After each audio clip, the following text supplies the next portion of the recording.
చాలా కాలం క్రితం ఒక ఎన్సైక్లోపీడియా ప్రింట్ అవుతోంది. 50 వాల్యూమ్స్, కొన్ని ల్యాక్స్ ఆఫ్ పేజెస్ తోటి 50 సంపుటాల encyclopedia. The whole encyclopedia is about the western world, పాశ్చాత్య దేశాల గురించింది.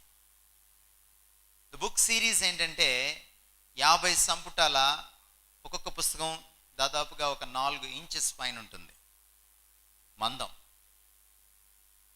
50 వాల్యూమ్స్. ఈ 50 వాల్యూమ్స్ ఎన్సైక్లోపీడియా పేరేంటే the great books of western world. పాశ్చాత్య దేశాలకి సంబంధించిన సమాచారం అంతా అందులో పొందుపరిచారు. Science, history, archaeology or fashions, culture, whatever, ప్రపంచంలో ఏం జరిగింది, ఇన్వెన్షన్స్ ఏంటి, all the GK is there. Inauguration function జరుగుతుంది. ఎడిటర్ గారు కూడా పైన కూర్చున్నారు. And editor was a very eminent man. His name was Mortimer Adler. Mortimer Adler ఎవరంటే హార్వర్డ్ యూనివర్సిటీలో లాకి విజిటింగ్ ప్రొఫెసర్. ప్రపంచంలోనే చాలా ప్రెస్టీజియస్ యూనివర్సిటీస్లో ఆయన ఒక హార్వర్డ్ యూనివర్సిటీ, రాజీవ్ గాంధీ అక్కడే చదివాడు. సో అందులో ప్రొఫెసర్గా పనిచేసే ఆయన బీబీసీ జర్నలిస్ట్తో సహా ప్రపంచంలో ఉన్నటువంటి ఇంటర్నేషనల్ జర్నలిస్ట్ అంతా కూర్చున్నారు. చాలామంది విఐపీస్ వచ్చారు. ఫంక్షన్ జరుగుతుంది, పుస్తక ఆవిష్కరణ మహోత్సవం జరుగుతుంది. నా పుస్తక ఆవిష్కరణ అయిపోయిన తర్వాత క్వశ్చన్ అండ్ ఆన్సర్ స్టార్ట్ అయింది. విలేకరులు ప్రశ్నలు అడుగుతున్నారు, ఎడిటర్ గారు జవాబు చెప్తున్నారు. విలేకరులు ప్రశ్న అడిగారు, ఎందుకని మీ 50 వాల్యూమ్స్ పుస్తకాల్లో the great books of western వరల్డ్లో గాడ్ అనేటువంటి సబ్జెక్ట్కి ఎక్కువ స్పేస్ ఉంచారు? ఎందుకు ఎక్కువ స్పేస్ ఇచ్చారు మీరు? మిగిలిన ఏ సబ్జెక్ట్స్ కూడా అంత స్పేస్ లేదు. గాడ్ అనే సబ్జెక్ట్కి ఎందుకు మీరు ఎక్కువ స్పేస్ ఇచ్చారు? నా మార్టిమర్ యాడ్లర్ ఏమన్నాడంటే ఒకటే ఒక డైలాగ్ చెప్పాడు ఆయన. Because all consequences of life follows from that one point, God. ప్రపంచంలో జీవితంలో ఉన్న ప్రతి పర్యవసానం అక్కడి నుంచి ఆరంభం అవుతుంది. Either plus God or minus God. జీవితంలో మంచి పర్యవసానాలు లేక చెడు పర్యవసానాలు, ఆ కాన్సిక్వెన్సెస్ ఏవన్నా కావచ్చు, మన జీవితంలో సంభవించేవి ఏవన్నా కావచ్చు, all starts with God. That's why God is the most important subject. ఈరోజు మన దౌర్భాగ్యం ఏంటంటే మన యూనివర్సిటీస్లో అన్నిటి గురించిన సబ్జెక్ట్ ఉంది కానీ గాడ్ గురించిన సబ్జెక్ట్ లేదు. Bios plus logos is biology. Bios అంటే జీవం గ్రీక్లో, లోగోస్ అంటే study. The study of life is biology. Geos plus logos is geology. Geos అంటే భూమి, భూమిని స్టడీ చేస్తుంది, జియాలజీ అయింది. Anthropos plus logos is anthropology. Anthropos అంటే మనిషి. ఈరోజు ఎవ్రీ సబ్జెక్ట్ ఉంది మనకి యూనివర్సిటీలో, కాలేజ్లో, బట్ లేని సబ్జెక్ట్ ఏంటంటే గాడ్. అందుకే మనం ఎట్లా ఏడిసాం. బైబిల్ ఏం చెప్తుందంటే if the knowledge of God is not there, then మీ జీవితం నాశనం అయిపోతుంది. సామెతల గ్రంథం 28వ అధ్యాయం 19వ వచనంలో ఉన్న మాట ఏమిటంటే దేవోక్తి లేని ఎడల జనులు కట్టు లేక తిరుగుదురు. Where there is no vision or knowledge of God, people perish. కాబట్టి జీవితంలో అత్యంత ప్రాముఖ్యమైన సబ్జెక్ట్ ఏంటంటే గాడ్.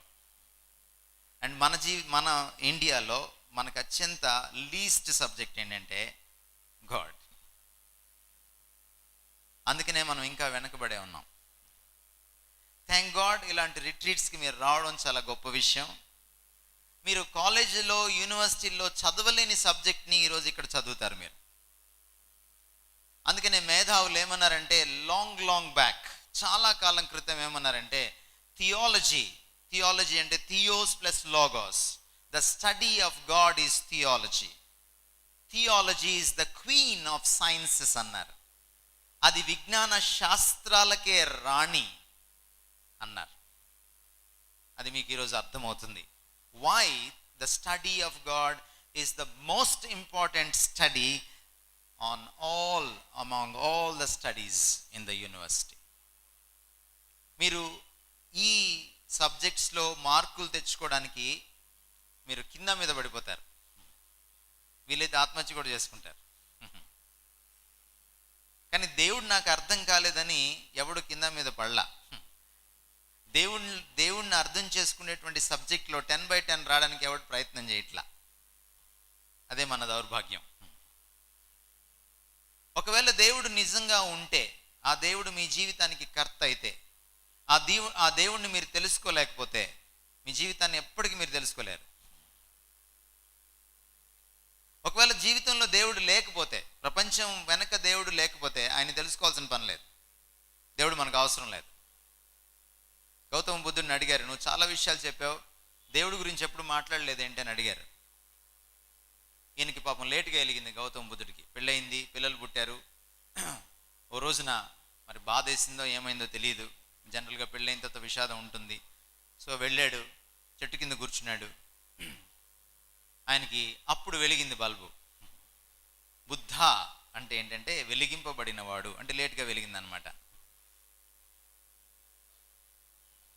బుద్ధుడు ఏమన్నాడంటే, దేవుని గురించి ఆలోచించాల్సిన అవసరం లేదు, అది పెద్ద ప్రయోజనకరమైంది కాదన్నాడు. ఈరోజు మీరు చూస్తారు బుద్ధ రైట్ ఆర్ రాంగ్ అనే సంగతి మీకు అర్థమవుతుంది. ఈ రోజున నిజంగా దేవుని గురించి ఆలోచించడం ప్రయోజనకరమైన విషయం కాదా? దానివల్ల మనకేం గిట్టుబాటు లేదా? దానివల్ల మనకేం లాభం లేదా? Is God such an unimportant subject? అంత అన్ఇంపార్టెంట్ సబ్జెక్ట్ అది మనం ఈ రోజున చూడబోతున్నాం. దేవుని గురించి ఆలోచన చేయాలంటే మనం ముందు జనరల్గా ఆలోచన చేయాలి. స్టీఫెన్ హాకింగ్స్ ఎంతమందికి పరిచయం? ఎంతమందికి తెలుసు? చాలా తక్కువ మందికి తెలుసు. అంటే మీరు కనీసం ఈనాడు, సాక్షి కూడా చదవట్లేదు. మన బ్యాచ్ ఏంటంటే సీకే బ్యాచ్, జీకే బ్యాచ్ కాదు. అంటే మనకి సినిమా నాలెడ్జ్ ఎక్కువ, జనరల్ నాలెడ్జ్ తక్కువ, అందుకే ఉద్యోగాలు రావట్లేదు.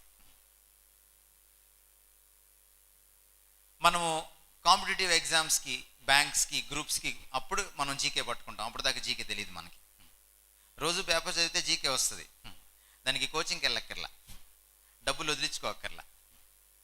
రోజు పేపర్ చదవండి చాలు, ఉద్యోగాలు వస్తాయి. భాష వస్తుంది, ఇంగ్లీష్లో చదవండి, ఇంగ్లీష్ భాష వస్తుంది, జీకే కూడా వస్తుంది. మనం ఏం చేస్తామంటే చిన్నప్పటి నుంచి పేపర్ చదవం, డిగ్రీ అయిపోయిన తర్వాత, పీజీ అయిన తర్వాత అప్పుడు జీకే చెప్పించుకోవడానికి పెన్సిల్ పేపర్ పట్టుకొని మళ్ళీ కూర్చుంటాం, ఒకటో తరగతిలో కూర్చున్నట్టు. That is our problem. అందుకే మీకు స్టీఫెన్ హాకింగ్స్ తెలియదు. స్టీఫెన్ హాకింగ్స్ ఈరోజు ఇంకా బ్రతికే ఉన్నాడు. ప్రపంచంలో ఆల్బర్ట్ ఐన్స్టైన్ తర్వాత బహుశా అంత పెద్ద మేధావి అని పేరుగాంచినవాడు. స్టీఫెన్ హాకింగ్స్ గొప్పతనం ఏంటంటే ఆయన కాంప్లెక్స్ సైన్స్ సబ్జెక్ట్స్ని చాలా సింపుల్ భాషలో మామూలు వాళ్ళ కోసం పుస్తకాలు రాస్తున్నాడు. అయితే ఆయనకు రాయడానికి ఈ తల కింద మెడ భాగం నుంచి పాదాల దాకా బాడీ పనిచేయదు, ఆయనకి పుస్తకాలు రాయలేడు ఆయన. ఆయన కుడి చేతి చూపుడు వేలు ఒక 1 మిల్లీమీటర్ కదులుతుంది అంతే. అందుకని జాపనీస్ టెక్నాలజీ తోటి ఆయనకు ఒక వీల్ చైర్ తయారు చేశారు. ఆయన తన మనసులో ఉన్న విషయాల్ని తెలియచేస్తే అది పుస్తక రూపంలోకి తీసుకురావడానికి ఒక స్పీచ్ సింథసైజర్ని కనిపెట్టారు. ఆయన మాట్లాడలేడు, కానీ ఆ చూపుడు వేలుని ఆయన 1 మిల్లీమీటర్ అంటే సెంటీమీటర్లో 10వ భాగం కదపగలిగితే దాని కింద ఒక బటన్ పెట్టారు. ఆ బటన్ ద్వారా ఆయన తన మనసులో ఉన్నటువంటి ఆ అద్భుతమైన జ్ఞానాన్ని కంప్యూటర్కి చేరవేస్తాడు. జస్ట్ బటన్ని ప్రెస్ చేయడం వల్ల రకరకాలుగా కంప్యూటర్ ఆయన మనసులో ఉన్న భావాల్ని ఓ పుస్తక రూపంలోకి తీసుకొస్తుంది. ఆ తర్వాత దాన్ని ఎడిట్ చేసి బయటకు తీసుకొస్తున్నారు. ఈరోజు ప్రపంచంలో ఉన్నటువంటి అద్భుతమైన మేధావుల్లో స్టీఫెన్ హాకింగ్స్ ఒకడు. స్టీఫెన్ హాకింగ్స్ మొట్టమొదటి పుస్తకాన్ని కొన్ని సంవత్సరాల క్రితం రాశాడు. పామరులకు, అంటే సైన్స్ పెద్దగా పరిచయం లేని సైంటిస్టులకి ముఖ్యంగా మీలాంటి యంగ్స్టర్స్ కోసం. ఆ పుస్తకం పేరు the brief history of time. ఆ పుస్తకంలో సబ్జెక్ట్ ఏంటంటే, ఈ ప్రపంచం వెనుక దేవుడు లేడు అని నిరూపించడానికి స్టీఫెన్ హాకింగ్స్ ప్రయత్నం చేశాడు. చాలా పెద్ద సైంటిస్ట్. థియరిటికల్ ఫిజిక్స్లో ఆయన ఈరోజు కొట్టిన సైంటిస్ట్ లేడు. అంత గొప్ప సైంటిస్ట్. తన భార్య క్రిస్టియన్, ఆయనకి ఇంకా సేవ చేస్తూనే ఉంది, కానీ అతను ఇంకా క్రిస్టియన్ అవ్వలేదు, దేవుణ్ణి నమ్మలేదు. ఇటీవల కూడా ఆయన యూనివర్స్ మీద మళ్ళీ పుస్తకం రాశాడు, అందులో కూడా దేవుడు లేడని చెప్పాడు. బట్ ఈ స్టీఫెన్ హాకింగ్స్ ఒకసారి అన్న మాట ఏంటో మీకు నేను పరిచయం చేస్తాను. The whole history of science has been the gradual realization that events do not happen in an arbitrary manner, but that they reflect a certain underlying order which may or may not be divinely inspired. ఈ ప్రపంచాన్ని మనం చూసినప్పుడు ఒక క్రమం కనపడుతుంది. ఎవరో design చేశారు అన్న భావన కలుగుతుంది. అంత అద్భుతమైన డిజైన్ ఆర్డర్ ఈ ప్రపంచంలో ఉంది. అంత మాత్రం చేత దేవుడు ఉన్నాడని చెప్పలేం అంటాడు స్టీఫెన్ హాకింగ్స్. ఆల్బర్ట్ ఐన్స్టీన్, బహుశా ఈయన బుర్ర ఇంకా అర్థం కాలేదు ప్రపంచానికి. ఆల్బర్ట్ ఐన్స్టీన్ 7వ తరగతిలో ఉన్నప్పుడు ఏడ్చుకుంటా ఇంటికి వచ్చేసాడు. ఏంట్రా అని అడిగింది అమ్మ. టీచర్ నన్ను ముద్దోడా అని ఊరికే కొడుతుంది, నీకు లెక్కలు రావట్లేదురా అంది. అమ్మ అంది, వెళ్ళక్కలేరా స్కూల్కి, నేను చెప్తాను లెక్కలు అంది. వాళ్ళ అమ్మ లెక్కలు చెప్తే వాడు హై స్కూల్ పాస్ అయ్యాడు. ఒక చిన్న ఉద్యోగం చేసుకుంటున్నాడు. ఆ సమయంలో ఖాళీగా ఉన్నప్పుడు ఆఫీస్లో ఆయనకి ఓ ఆలోచన వచ్చింది. ఆలోచన డెవలప్ అవడం మొదలుపెట్టింది. ప్రతిరోజు పేపర్ తీసుకొని రాయడం మొదలుపెట్టాడు. కొన్ని రోజులు అయిన తర్వాత E=mc² కనుక్కున్నాడు. ప్రపంచంలో సైన్స్ మారిపోయింది. ఆల్బర్ట్ ఐన్స్టైన్ బుర్రని స్టడీ చేద్దామని ఈ రోజుకి కూడా ఆ బ్రెయిన్ని ప్రిజర్వ్ చేసి మ్యూజియంలో స్టడీ చేస్తున్నారు. అంతుపట్టట్లేదు ఎందుకు ఆల్బర్ట్ ఐన్స్టైన్ ఇంత గొప్పవాడని. ఆల్బర్ట్ ఐన్స్టైన్ ఏమన్నాడో దేవుడి గురించి చూడండి. The deep emotional conviction of the presence of superior reasoning power which is revealed in the incomprehensible universe forms my idea of God.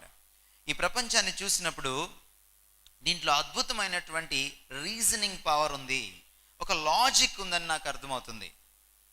దాని వెనక ఒక లాజిషియన్ లేకుండా, లాజిక్ తెలిసినవాడు లేకుండా, రీజనింగ్ ఉన్నవాడు లేకుండా, రీజనింగ్ పవర్ ఈ ప్రపంచంలోకి ఎలా వచ్చింది? ఇదే దేవుడి గురించిన ఆలోచన నాకు పుట్టించింది. This forms the idea of God. అందుకనే నేను దేవుడిని నమ్ముతున్నాను అన్నాడు. మహాత్మా గాంధీ అర్థం కాకుండా మాట్లాడాడు దేవుడి గురించి. Each one prays to God according to his own light. ఎవరికి వారే యమునా తీరే అన్నట్టు సైంటిస్టులు ఎంత స్పష్టంగా మాట్లాడితే ఇంకో భారతీయులు ఎలా మాట్లాడతారు. ఎవరికి తోచిన దేవుణ్ణి, ఎవరికి తోచిన వెలుగులో వాళ్ళు దేవుణ్ణి చూశారు. మన అభిప్రాయమే దేవుడు అన్నాడు ఆయన.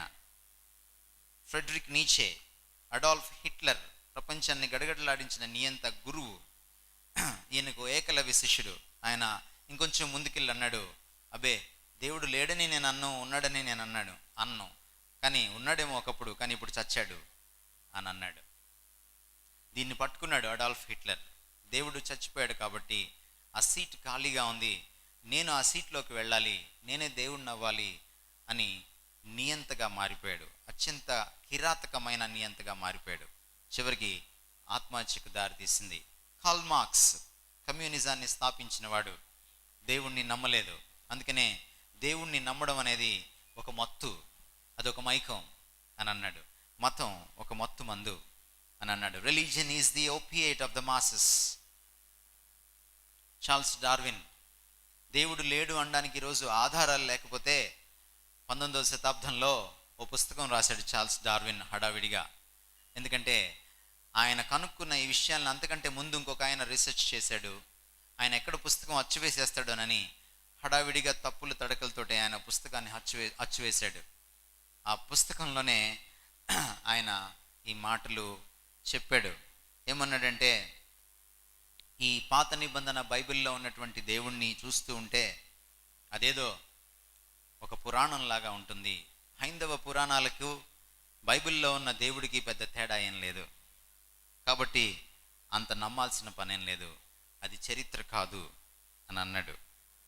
సిగ్మండ్ ఫ్రాయిడ్, మనోవిజ్ఞాన శాస్త్రం సైకాలజీని స్థాపించినటువంటి సిగ్మండ్ ఫ్రాయిడ్ కూడా దేవుణ్ణి ఒప్పుకోలేదు. దేవుడు లేడు, దయ్యం లేదు, కాకపోతే మనం ఊహించుకున్నాం అలాగా. చిన్నప్పుడు నాన్నగారు పెద్దోళ్ళుగా ఉంటారు, మనం పెద్ద అయిన తర్వాత ఆ నాన్నగారు చాలా చిన్నగా కనపడతారు, అందుకనే మనకు పెద్ద నాన్నగారు కావాలి, అందుకనే ఆకాశంలో ఓ పెద్ద నాన్నని పెట్టేసుకున్నాం, ఆయనే దేవుడు, అంతే తప్ప ఊహే తప్ప దేవుడు లేడు అని అన్నాడు. మరి వీళ్ళ వాదనలో నిలబడతాయా? దేవుడు లేడని ఆరంభిద్దాం మనం ఈ రోజున. ఉన్నాడో లేదో తెలుసుకుందాం. దేవుడు లేడు అన్న స్టేట్మెంట్, దేవుడు ఉన్నాడు అన్న ఆపోజిట్ స్టేట్మెంట్, ఈ రెండు స్టేట్మెంట్స్లో ఏది ఇవ్వడం సులభం?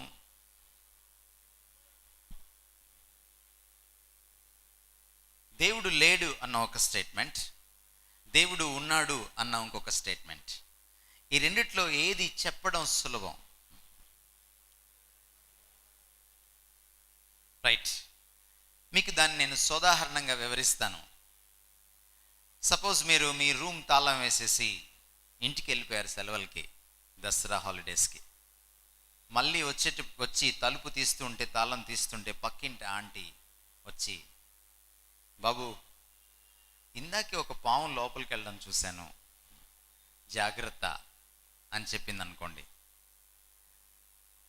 మీ రూమ్లో మీరు ఎలా ఎతుకుతారు?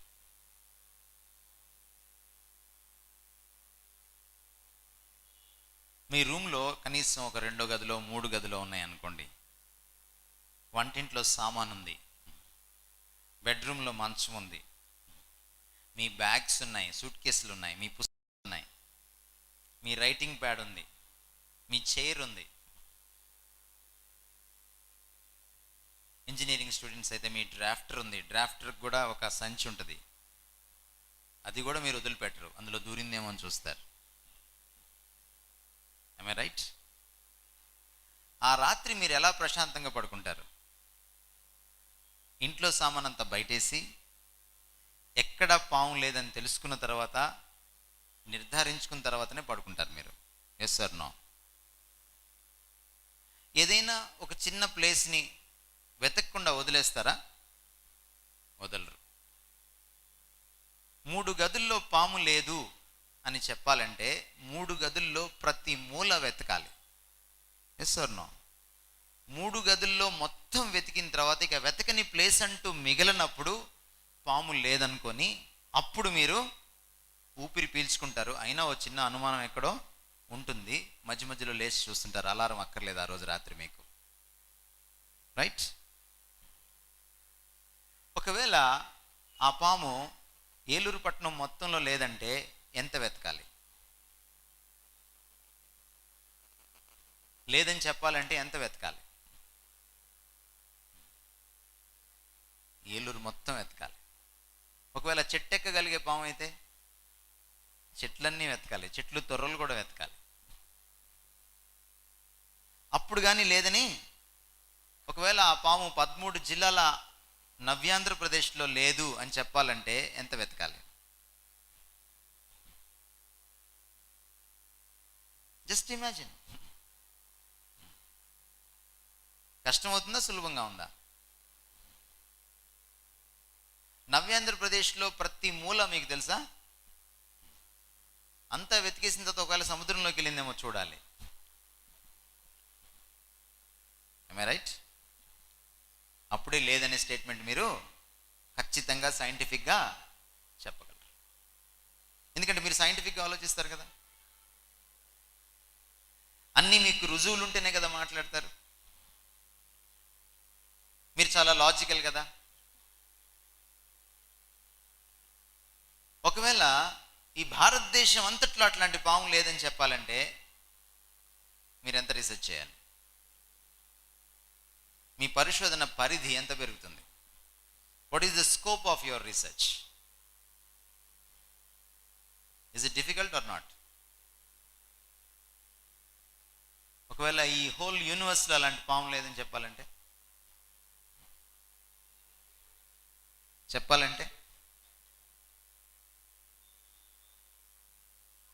యూనివర్స్లో ఉన్న ప్రతి గ్రహాన్ని, ప్రతి స్టార్ని వెతకాలి. రైట్? am I right? యూనివర్స్లో బై ద వే ఎన్ని స్టార్స్ ఉన్నాయో తెలుసా? ఎన్ని స్టార్స్ ఉన్నాయో కూడా తెలియకుండా అన్ని స్టార్స్ని ఎలా వెతుకుతావు? అట్లీస్ట్ మనకు తెలిసి 10⁻25 × 10⁻25 స్టార్స్ ఉన్నాయి. ఒకటి పక్కన ఒక సున్నా పెడితే 10, 2 సున్నాలు పెడితే 100, 3 సున్నాలు పెడితే 1000, 4 సున్నాలు పెడితే 10,000, అవునా? 5 సున్నాలు పెడితే 1,00,000, 7 సున్నాలు పెడితే 1,00,00,000. అంతేనా? 15 సున్నాలు పెడితే ఎంత అంటే మీరు చెప్పలేరు. 50 సున్నాలు పెడితే అన్ని నక్షత్రాలు ఉన్నాయి. ఈ నక్షత్రాలన్నీ ముద్దల్లాగా, గ్రూప్స్ లాగా డివైడ్ అయి ఉన్నాయి. దాన్ని గ్యాలక్సీ అంటాం. మనం ఉంటున్న గ్యాలక్సీని మిల్కీ వే గ్యాలక్సీ అంటాం. మీకు తెలుసా, ఒక గ్యాలక్సీలో 200 మిలియన్ స్టార్స్ ఉంటే, అంటే 2,000 లక్షల స్టార్స్ ఉంటే, అంటే కనీసం 20 కోట్ల స్టార్స్ ఉంటే, ఒక స్టార్ నుంచి ఇంకో స్టార్ దగ్గరికి వెళ్ళాలంటే కొన్ని లక్షల సంవత్సరాలు పడుతుంది. మీ జీవితం సరిపోదు. Can you search the whole universe? You can't. నా ఇప్పుడు let's come to the subject of God. నా ఇప్పుడు దేవుడు లేడు అనే స్టేట్మెంట్ ఇవ్వాలంటే నేను యూనివర్స్ మొత్తం వెతకాలి. చాలాసార్లు ఏమనుకుంటామంటే దేవుడు లేడనే స్టేట్మెంట్ చాలా హేతుబద్ధమైంది. అందుకని దేవుడు లేడని చెప్పుకునే వాళ్ళు ఏమని డైలాగ్ పెట్టుకున్నారు? ఏం పెట్టుకున్నారు? హెడ్డింగ్ హేతువాదులు అని పెట్టుకున్నారు, రేషనలిస్ట్ అని పెట్టుకున్నారు. అప్పుడప్పుడు టీవీ 9లో లేకపోతే సాక్షి టీవీలో మీకు పెద్ద పెద్ద టెలివిజన్ ఛానల్స్లో మీకు బాబు గోగినేని అని, లేకపోతే జన విజ్ఞాన వేదిక వాళ్ళు మాట్లాడుతూ ఉంటారు. చాలా సంవత్సరాల క్రితం వాళ్ళతో మేము కూర్చున్నాం. దేవుడు లేడు అనడానికి వాళ్ళ దగ్గర నిదర్శనాలు, రుజువులు లేవు.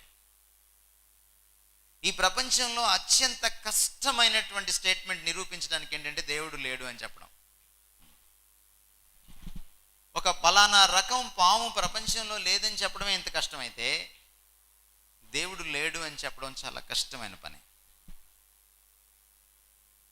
అందుకని వాళ్ళు హేతువాదులు కాదు. రాష్ట్ర హేతువాద సంఘం, అప్పటికి ఇంకా తెలంగాణ ఆంధ్ర విడిపోలేదు. రాష్ట్ర హేతువాద సంఘం అధ్యక్షుడిని ఒక డిబేట్లో కూర్చున్నప్పుడు విజయవాడ బ్రాహ్మణ వీధిలో 2005 డిసెంబర్లో నేను ఒక ప్రశ్న అడిగాను. ఆయన బైబిల్ మీద చాలా పుస్తకాలు రాశారట, 5 పుస్తకాలు, విమర్శన గ్రంథాలు. సరే, ఆయన ఏదో 4 ప్రశ్నలు అడిగిన తర్వాత జవాబులు చెప్పిన తర్వాత సమయం అయిపోతుంది సార్, మిమ్మల్ని ఒక ప్రశ్న అడుగుతాను అన్నాను నేను. మీరు దేవుడు లేడంటారు కదా, హేతువాదులు కదా, మీరు హేతువునే నమ్ముకొని బ్రతుకుతున్నారు కదా, మీకు లాజిక్ చాలా ఎక్కువ కదా, ఒక ప్రశ్నకు సమాధానం చెప్పండి. హేతు అంటే ఏంటి సార్ అని అడిగాను నేను. ఆయన 2 నిమిషాలు అయింది, 3 నిమిషాలు అయింది, ఆయన దగ్గర నుంచి సమాధానం లేదు. ఆయన రాష్ట్ర హేతువాద సంఘం అధ్యక్షుడు, గోదావరి బెల్ట్ నుంచే వచ్చాడు. సరే సార్, నేను 2వ ప్రశ్న అడుగుతాను, హేతువు పదార్థమా పదార్థం కాదా అని అడిగాను. పదార్థమే అన్నాడు ఆయన. మరి నాకు కనపడదేంటి, దాని రంగు ఏంటి, రుచి ఏంటి, వాసన ఏంటి అని అడిగాను. హేతువాదులకి కనీసం హేతు ఏంటో తెలియదు. వాళ్ళు దేవుడు లేడని ఎలా చెప్పగలరు? చాలాసార్లు మనం ఏమనుకుంటామంటే దేవుడు లేడని అనుకోవడము చాలా లాజికల్ అని అనుకుంటాం. అంతకంటే ఇల్లాజికల్ స్టేట్మెంట్, ఇల్లాజికల్ ఐడియా లేనే లేదు. అందుకనే 3000 సంవత్సరాల క్రితం బైబిల్లో దావీదు ఈ మాట అన్నాడు, దేవుడు లేడని ఓ లాజిక్ లేనోడు అనుకుంటాడు అన్నాడు, బుద్ధిహీనుడు తన హృదయంలో అనుకుంటాడు అన్నాడు. ఓ పల్లెటూరోడు ఎండాకాలం పక్కూరికి వెళ్ళి పనిచేసి మధ్యలో ఇంటికి వెళ్తున్నాడట. ఎండ బాగుంది, పైన ఓ చెట్టు కింద తుండుగుడ్డ వేసుకొని తువాలు వేసుకొని పడుకున్నాడు. అలా పడుకొని పైకి చూడంగానే చెట్టు చాలా పెద్దది, పొడుగ్గా ఉంది చెట్టు. పైన చూస్తే అది ఒక్కల చెట్టు. ఒక్కలు తెలుసు కదా, ఈ చెట్టు లాగా ఉంటుంది, కానీ తాటి చెట్టు అంత పొడుగు ఉంటుంది. నా కాసేపటికి ఇట్లా పక్కకు చూసేటప్పటికి దూరంగా ఓ పుచ్చకాయల తోట కనపడింది, పెద్ద పెద్ద పుచ్చకాయలు, తీగలు. అనుకున్నాడంట, దేవుడికి బుద్ధి లేదురా అనుకున్నాడంట. అంత పెద్ద చెట్టు ఏంటి, అంత చిన్న వక్క ఏంటి, ఇంత పెద్ద కాయ ఏంటి, అంత చిన్న తీగ ఏంటి, నేనైతేనా పెద్ద చెట్టుకు పెద్ద కాయలు, చిన్న చెట్టుకి చిన్న కాయలు పెట్టేవాడిని అనుకున్నాడంట. ఇలా ఆలోచిస్తుండగానే పైనుంచి ఒక వక్క తెగి వాడి నెత్తిన పడిందంట, ఒక వక్క. అప్పుడు వెలిగిందంట వాడికి, ఒకవేళ వక్క కిందుండి పుచ్చకాయ పైన ఉంటే ఎలా ఉండేదో. చాలాసార్లు తాతకి దగ్గులు నేర్పిద్దాం అనుకుంటాం మనం అనుకుంటాం దేవుడు లేడనుకోవడం చాలా గొప్ప తెలివితేటలు అనుకుంటాం మనం. అందుకని రోమాపత్రిక 1వ అధ్యాయంలో వ్రాయబడిన మరొక మాట ఏంటంటే, దేవుణ్ణి తృణీకరించి దేవునిగా మహిమపరచకుండా, దేవునికి కృతజ్ఞతాస్తులు చెల్లించకుండా, ఆయన్ని వర్షిప్ చేయకుండా వాళ్ళు అనుకున్నారంట మేము చాలా గొప్పోళ్ళం అయిపోయాం, చాలా తెలివిగల్లోళ్ళం అనుకున్నారంట. కానీ వాళ్ళు అవివేకులయ్యారట. The most unwise and the foolish thought in the world is this, to think that there is no God. దేవుడు లేడు అనుకోవడమే అత్యంత బుద్ధిహీనమైనటువంటి పని. ఇలాంటి ఒక సభలో ఒక కుర్రాడు లేచి దేవుడి గురించినటువంటి చర్చ జరుగుతూ ఉంటే, ఓ ముసలాయన అప్పుడే దేవుడి గురించి చెప్పి కూర్చుంటే కుర్రాడు లెగిచి నీకు బుద్ధి లేదన్నాడట పెద్ద ఆయన్ని. ఎందుకు లేదు అన్నాడు పెద్ద ఆయన. ఎందుకు లేదా నాకు బుద్ధి అని తన జోబులో ఉన్న సెల్ ఫోన్ బయటికి తీసి అందరికీ చూపించాడు. ఇది అందరికీ కనపడుతుందా అని అడిగాడు. అందరూ ఎస్ అన్నారు. దేవుడు నాకు కనపడట్లేదు కాబట్టి దేవుడు లేడు అని కూర్చున్నాడు. పెద్ద ఆయన మళ్ళీ లేచాడు. లేచి నీకు ఇప్పుడు నిజంగా బుద్ధి లేదని నాకు అర్థమైంది అన్నాడు. ఏమిటది, అదెట్లాగా అన్నాడు కుర్రాడు.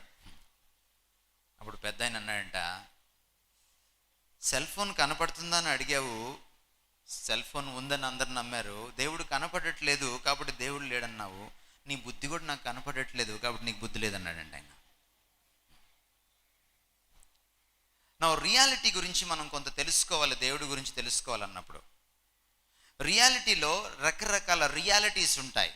వాస్తవం, రియాలిటీ అంటే వాస్తవం అంటే ఉనికిలో ఉన్నదాన్ని వాస్తవం అంటాం, లేనిదాన్ని అవాస్తవం అంటాం.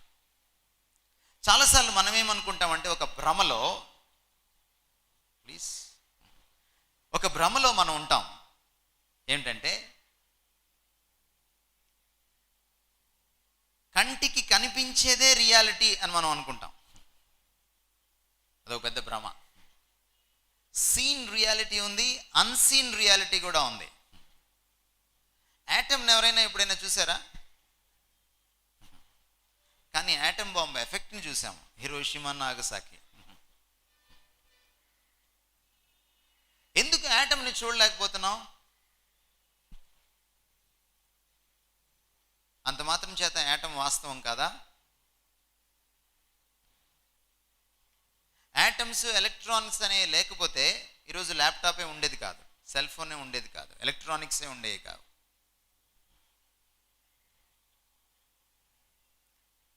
కొన్ని రియాలిటీస్ని మనం చూడలేం, బట్ స్టిల్ దే ఎగ్జిస్ట్. అవి ఉన్నాయి ఉనికిలో. ఇది ప్రాథమిక సత్యం, రియాలిటీ గురించినటువంటి రియాలిటీ ఇది. కొన్ని రియాలిటీస్ ఉంటాయి, అవి కేవలం భౌతికమైనవి కాదు, భౌతిక తత్వం లేనివి, భౌతిక పదార్థం కానివి కూడా ఉంటాయి. ఉదాహరణకి మీ అమ్మ ఎంత రియలో మీ అమ్మగారి ప్రేమ అంత రియల్. ఒప్పుకుంటారా? ఎవరైనా చెప్తారా మా అమ్మ ప్రేమ రియల్ కాదని? చేయెత్తుతారా ఎవరైనా? ఉన్నారు అలాంటి వాళ్ళు ఎవరైనా? అలాంటి స్టార్ మహిళ కానీ, అలాంటి మగధీర కానీ ఇక్కడ ఎవరైనా ఉన్నారా? నో. నువ్వు చెయ్యెత్తలేనంత రియాలిటీ మీ మమ్మీ లవ్. కానీ నేను నిన్ను అడిగాను అనుకోండి సైంటిఫిక్గా, మీ మమ్మీ లవ్ కలర్ ఏంటని, కెన్ యూ టెల్ మీ? పోనీ మీ మమ్మీ లవ్ వెయిట్ ఎంత, ఎన్ని కేజీలు అని అడిగితే చెప్పగలరా? No, you can't. ఎందుకు చెప్పలేరు? అది పదార్థానికి సంబంధించింది కాదు. పదార్థానికి కొన్ని ప్రాపర్టీస్ ఉంటాయి. ఆ ప్రాపర్టీస్ని మనం పంచేంద్రియాల ద్వారా అనుభవిస్తాం, తెలుసుకుంటాం, 5 సెన్సెస్ ద్వారా. కానీ కొన్నిటిని 5 సెన్సెస్ ద్వారా తెలుసుకోలేం. మీ మమ్మీ లవ్ కూడా అలాంటిదే. Suppose if God is a reality of physics, మనం ఫిజికల్గా దేవుణ్ణి తెలుసుకోవచ్చు, తాకి చూడొచ్చు, కళ్ళతో చూడొచ్చు, ఆయన రంగు ఏంటో తెలుసుకోవచ్చు, ఆయన షేప్ ఏంటో తెలుసుకోవచ్చు, హైట్ ఏంటో వెయిట్ ఏంటో కూడా తెలుసుకోవచ్చు. సపోజ్ దేవుడు అన్సీన్ రియాలిటీ అయితే ఎఫెక్ట్స్ మాత్రమే తెలుసుకోగలం. కాబట్టి దేవుణ్ణి నాకు చూపించు అప్పుడే నేను నమ్ముతానని అనడానికి వీలు లేదు. యాటమ్ కనపట్లేదు కాబట్టి యాటమ్ బాంబు పేలినప్పుడు అక్కడే ఉంటాను, చూసిగా నమ్మనంటే నువ్వు ఉండవు తెలుసుకోవడానికి. కొన్ని అనుభవించి తెలుసుకోలేం, కొన్ని అర్థం చేసుకొని తెలుసుకోవాలి. సైనైడ్ ఎలా ఉంటుందో తెలుసుకోవాలని చాలామంది ప్రయత్నం చేశారు. ఒక్క స్ట్రోక్ కూడా పేపర్ మీద రాయలేకపోయారు చచ్చిపోకముందు. సైనైడ్ లేదా? అలాగనే సైనైడ్ విషయం కాదా? అన్నీ అనుభవించి తెలుసుకోలేవు, అర్థం చేసుకోవడానికి ప్రయత్నిస్తే తెలుసుకుంటావు. ఈరోజు దేవుణ్ణి కూడా ఇక్కడ నేను ఒక అద్భుతాలు చేసి కుంటోళ్ళని లేపట్లా, గుడ్డోళ్ళ కళ్ళు తెరవట్లా, కానీ మీ గుడితనాన్ని మాత్రం ఈరోజు తెరుస్తా. Think about God. ఈరోజు జనరేషన్తో సమస్య ఏంటంటే ఫీలింగ్ ఎక్కువ, థింకింగ్ తక్కువ. అందుకనే ఫీల్ మై లవ్ అన్నారు కానీ థింక్ మై లవ్ అనలేదు. నువ్వు ఫీల్ అయ్యి చివరికి ఆ ఫీలింగ్ ఫ్యాక్ట్ కాదని తెలుసుకుంటాడికి మోసపోతావు.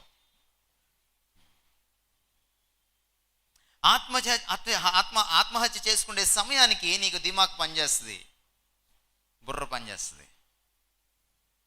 మనం అందుకనే దిల్సే అని రాసుకుంటాం కానీ దిమాగ్సే అని రాసుకోము.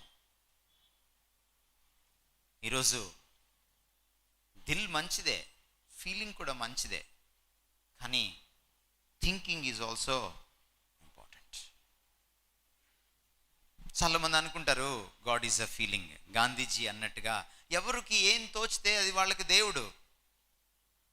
హైదరాబాద్లో ఒకసారి చాలామంది యంగ్స్టర్స్ కూర్చున్నారు. హైదరాబాద్లో కొంచెం పాష్గా ఉంటారు, వాళ్ళ కల్చర్ డిఫరెంట్, చాలా హైఫై కాలేజ్ నుంచి వచ్చారు. ఇదే సబ్జెక్ట్ డీల్ చేస్తూ ఉన్నాను ఆల్మోస్ట్ 15 years బ్యాక్. సబ్జెక్ట్ అంతా అయిపోయిన తర్వాత, ప్రజెంటేషన్ అయిపోయిన తర్వాత, క్వశ్చన్స్కి తావు ఇచ్చిన తర్వాత ఒక అమ్మాయి గబగబా వచ్చింది, వెనక సీట్లో కూర్చున్న అమ్మాయి వచ్చి నా చేతిలో నుంచి మైక్ తీసుకుంది. మైక్ ఇస్తారా సార్ అంది. సరే ఇచ్చాను మైక్.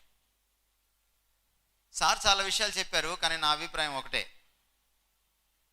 దేవుడు ఉన్నాడు అనుకుంటే ఉన్నాడు, లేడనుకుంటే లేడు, ఇట్స్ జస్ట్ ఎ ఫీలింగ్ అని మైక్ నాకు ఇచ్చేసి వెళ్ళిపోయింది. గంట సేపు నేను చెప్పిన లెక్చర్ని ఒకటే ఒక మాటలో, జస్ట్ ఫీలింగ్. అమ్మాయి ఇంకా కూర్చోలేదు, ఎందుకంటే వెనక సీట్లో కూర్చోవాలి. ఆమె ఇంకా నడుస్తూనే ఉంది. నేను మైక్లో ఇలా అన్నాను, can I ask you question అన్నాను. అమ్మాయి వెనక్కి తిరిగి చూసింది. అడగండి అంది. మీరేం అనుకోకూడదు అన్నాను. అనుకుని అడగండి అంది. మీరు అమ్మాయా అబ్బాయా అని అడిగాను నేను. అదేంటి అలా అడుగుతున్నారు అంది. చెప్పండి అన్నాను. కోర్స్ నేను అమ్మాయినంది. కాదు మీరు అబ్బాయి అని నా ఫీలింగ్ అన్నాను.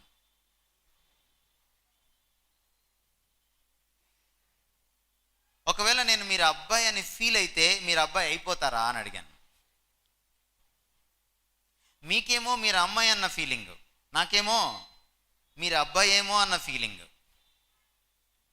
ఈ రెండు ఫీలింగ్లలో ఏది కరెక్టో తెలుసుకోవాలంటే ఎక్కడికి వెళ్ళాలి? ఫ్యాక్ట్ దగ్గరికి వెళ్ళాలి.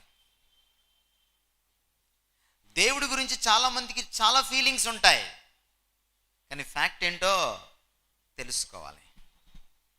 నువ్వు దేవుడు లేడు అని ఫీల్ అయినంత మాత్రాన, ఒకవేళ నిజంగా ఆయన అక్కడ ఉంటే లేకుండా పోడు. నువ్వు దేవుడు ఉన్నాడు అని ఫీల్ అయినంత మాత్రాన, ఒకవేళ నిజంగా ఆయన అక్కడ లేకపోతే ఆయన అక్కడికి వచ్చాడు. బయట ఉన్న వాస్తవాన్ని బట్టి నా ఫీలింగ్ని మార్చుకోవాలే తప్ప నా ఫీలింగ్ని బట్టి ఫ్యాక్ట్ మారదు. అందుకని ఈరోజు మీరు ఫీలింగ్తో కంటే కాస్త థింకింగ్తో ఎక్కువ ఇక్కడ కూర్చుంటారని నేను నమ్ముతున్నాను.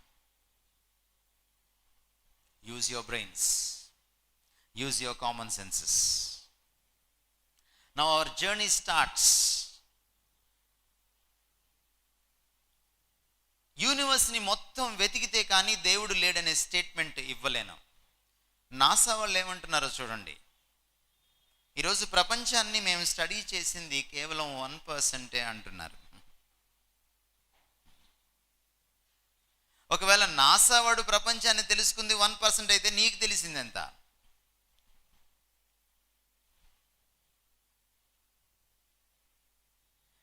ప్రపంచం అంతా నువ్వెప్పటికి తెలుసుకోవాలి, దేవుడిని ఎప్పటికి తెలుసుకోవాలి? ఈలోపు పోతావు, అప్పుడు తప్పకుండా తెలుసుకుంటావు, అప్పటికే కొంపలు అంటుకుపోతాయి.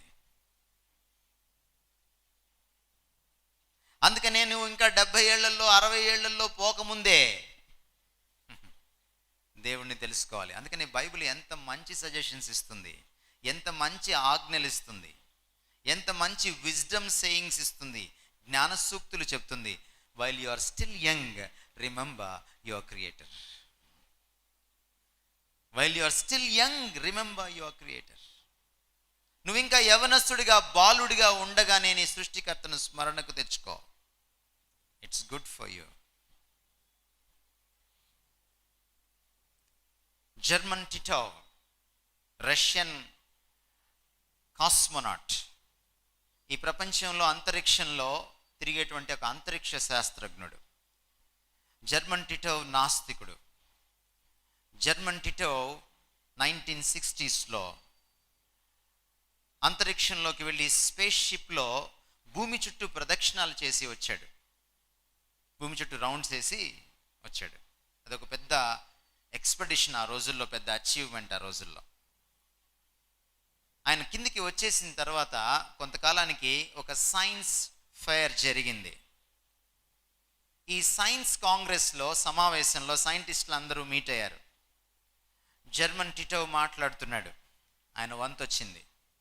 జర్మన్ టిటోవ్ నాస్తికుడు కాబట్టి చాలా వ్యంగ్యంగా ఒక మాట అన్నాడు.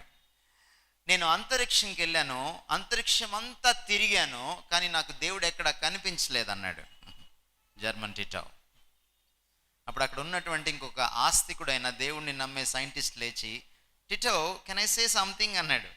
చెప్పు అన్నాడు టిటోవ్, ఈ Russian cosmonaut.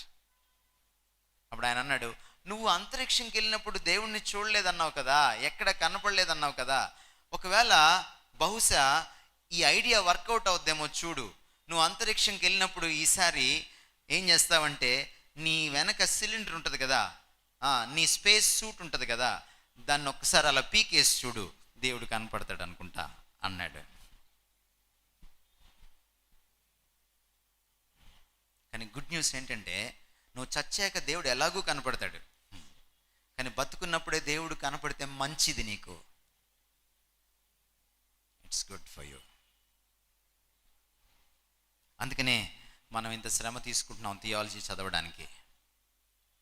Is there proof? ఈరోజు లాజికల్గా సైంటిఫికల్గా చెప్పగలమా, ఇంటెలిజెంట్గా చెప్పగలమా దేవుడు ఉన్నాడని? ఒకవేళ ఉంటే ఆయనతో కనెక్ట్ అవ్వగలమా? కనీసం 4 ప్రశ్నలు మీ ముందుకు నేను తీసుకొస్తున్నాను. యూనివర్స్ యొక్క ఆరిజిన్స్ని మనం చూసినప్పుడు, సైన్స్ని మనం ఆధారం చేసుకున్నప్పుడు, లాజిక్ని, కామన్ సెన్స్ని ఉపయోగించినప్పుడు, గుండెల్లో ఉన్నటువంటి మన నైతిక విలువల్ని గురించి మనం ప్రశ్నించుకున్నప్పుడు దేవుని గురించి తప్పకుండా మనం తెలుసుకోగలం. డార్విన్ ఏమన్నాడంటే, లేదు దేవుడు లేడు అని ఆయన చెప్పలేదు స్టేట్మెంట్, కానీ లేడు అనడానికి పునాదులు వేశాడు. ఈ ప్రపంచం తనంతట తానే ఉనికిలోకి వచ్చేసింది అన్నాడు డార్విన్. మనంతట మనమే వచ్చేసాము అని అన్నాడు. మీకు ఒక సింపుల్ సైన్స్ ఈరోజు చెప్తాను. సైన్స్ గురించి కొన్ని విషయాలు చెప్పిన తర్వాత నేను డార్వినిజం ఎంత అన్సైంటిఫిక్ నేను మీకు 5 మినిట్స్లో ఎక్స్ప్లెయిన్ చేస్తాను. మనందరం చాలామంది 10th క్లాస్ లోపే సైన్స్ చదువుతాం. అక్కడ దాకా ఆర్ట్స్ స్టూడెంట్, సైన్స్ స్టూడెంట్ లేడు. మనము ఇంటర్మీడియట్కి వచ్చిన తర్వాత డిగ్రీకి వచ్చేటప్పటికి ఎక్కువ మంది సైన్సే తీసుకుంటారు. ఎందుకంటే మనకి శ్రీ చైతన్యలో లేకపోతే నారాయణలో మనకి ఆర్ట్స్ లేదు కాబట్టి, మనకి మిగిలిన ఆ కాలేజీలే కాబట్టి మన దరిద్రం.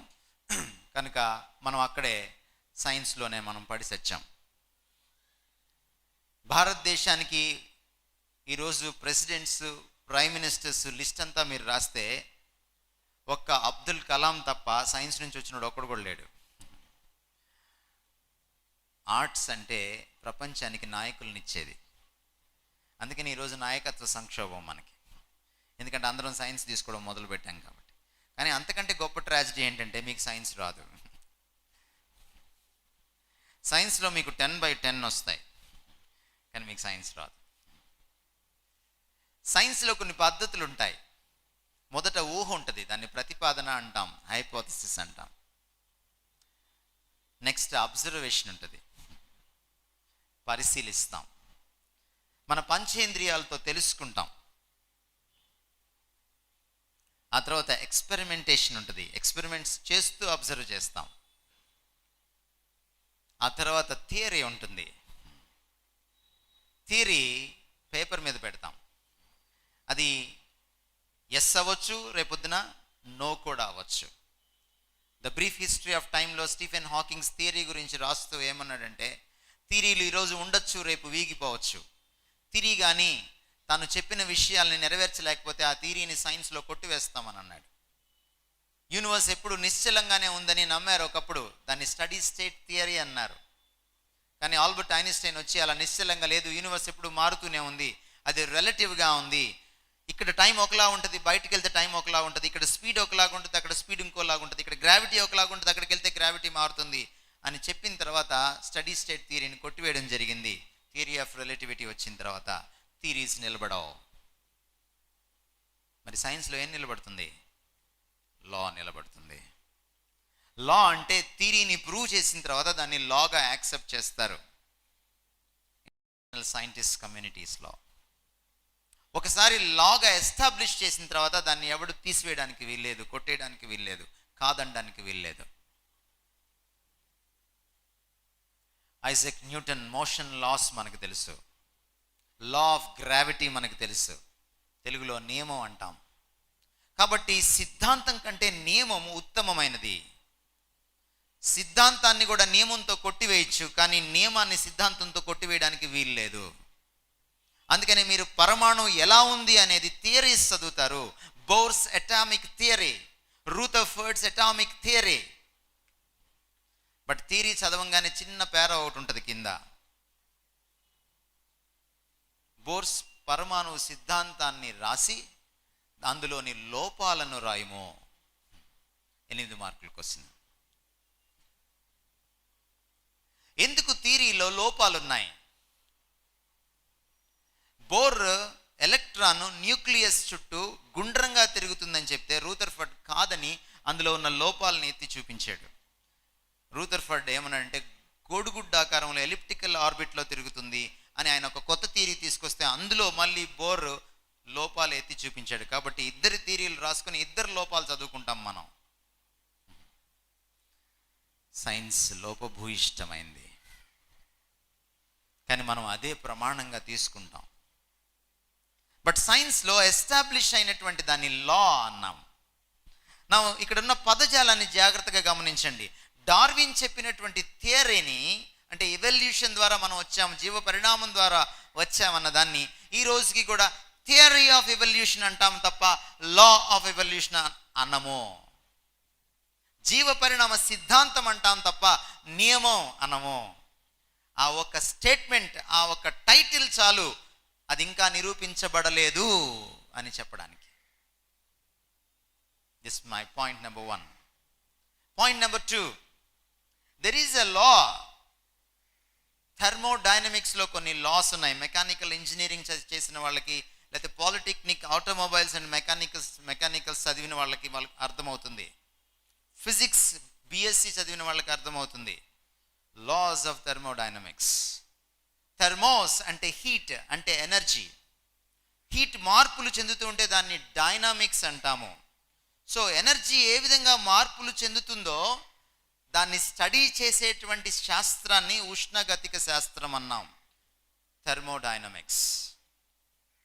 నా థర్మోడైనమిక్స్లో నిరూపితమైనటువంటి లా ఏంటంటే ఎనర్జీ రోజు రోజుకి తరిగిపోతుంది తప్ప పెరగట్లేదు. అందుకనే హీట్ ఎప్పుడు కూడా లోయర్ లెవెల్ నుంచి హైయర్ లెవెల్కి వెళ్ళదు, హయ్యర్ లెవెల్ నుంచి లోయర్ లెవెల్కి వస్తుంది. దాన్ని లా ఆఫ్ ఎంట్రోపీ అన్నారు టెక్నికల్గా. నా డార్విన్ గారు ఏం చెప్పారంటే ఏకకణం బహుకణం అయింది అని చెప్పారు. ఆ విధంగా పక్షులు, సరీసృపాలు, క్షీరదాలు, కోతులు, చింపాంజీలు, మనిషి వచ్చాడని చెప్పాడు. చాలా సింపుల్ లాజిక్, కామన్ సెన్స్ ఏంటంటే ఏకకణం బహుకణం అవ్వాలంటే ఎక్స్ట్రా ఎనర్జీ కావాలి. Yes or no? బయట నుంచి ఎక్స్ట్రా ఎనర్జీ రాదు. ఫస్ట్ లా ఆఫ్ థర్మోడైనమిక్స్ ఏం చెప్తుందంటే the total sum of energy available in the universe is constant. ఈ ప్రపంచంలో మొత్తం అవైలబుల్గా ఉన్నటువంటి matter and energy created nor be destroyed. కొత్తగా మ్యాటర్ని సృష్టించను లేవు, అలాగని ఉన్న మ్యాటర్ని నాశనం చేయను లేవు. మరి ఎక్స్ట్రా ఎనర్జీ ఎక్కడి నుంచి వచ్చింది? డార్విన్ జవాబు చెప్పలేకపోయాడు. డార్విన్స్ థియరీ ఆఫ్ ఎవల్యూషన్ యొక్క ప్రాసెస్, ప్రక్రియ లాస్ ఆఫ్ థర్మోడైనమిక్స్ సంబంధించిన ప్రక్రియకు అభిముఖంగా, ఇన్వర్స్గా, ఆపోజిట్గా ప్రయాణం చేస్తుంది. కాబట్టి దిస్ ఈజ్ ఇంపాసిబుల్. బయట నుంచి మరొకరు ఎనర్జీ ఇస్తే తప్ప, సృష్టికర్త ఉంటే తప్ప అది సాధ్యం కాదు. It's not possible. కాబట్టి డార్విన్స్ థియరీ సైంటిఫికల్గా నిలబడదు ఈ రోజున.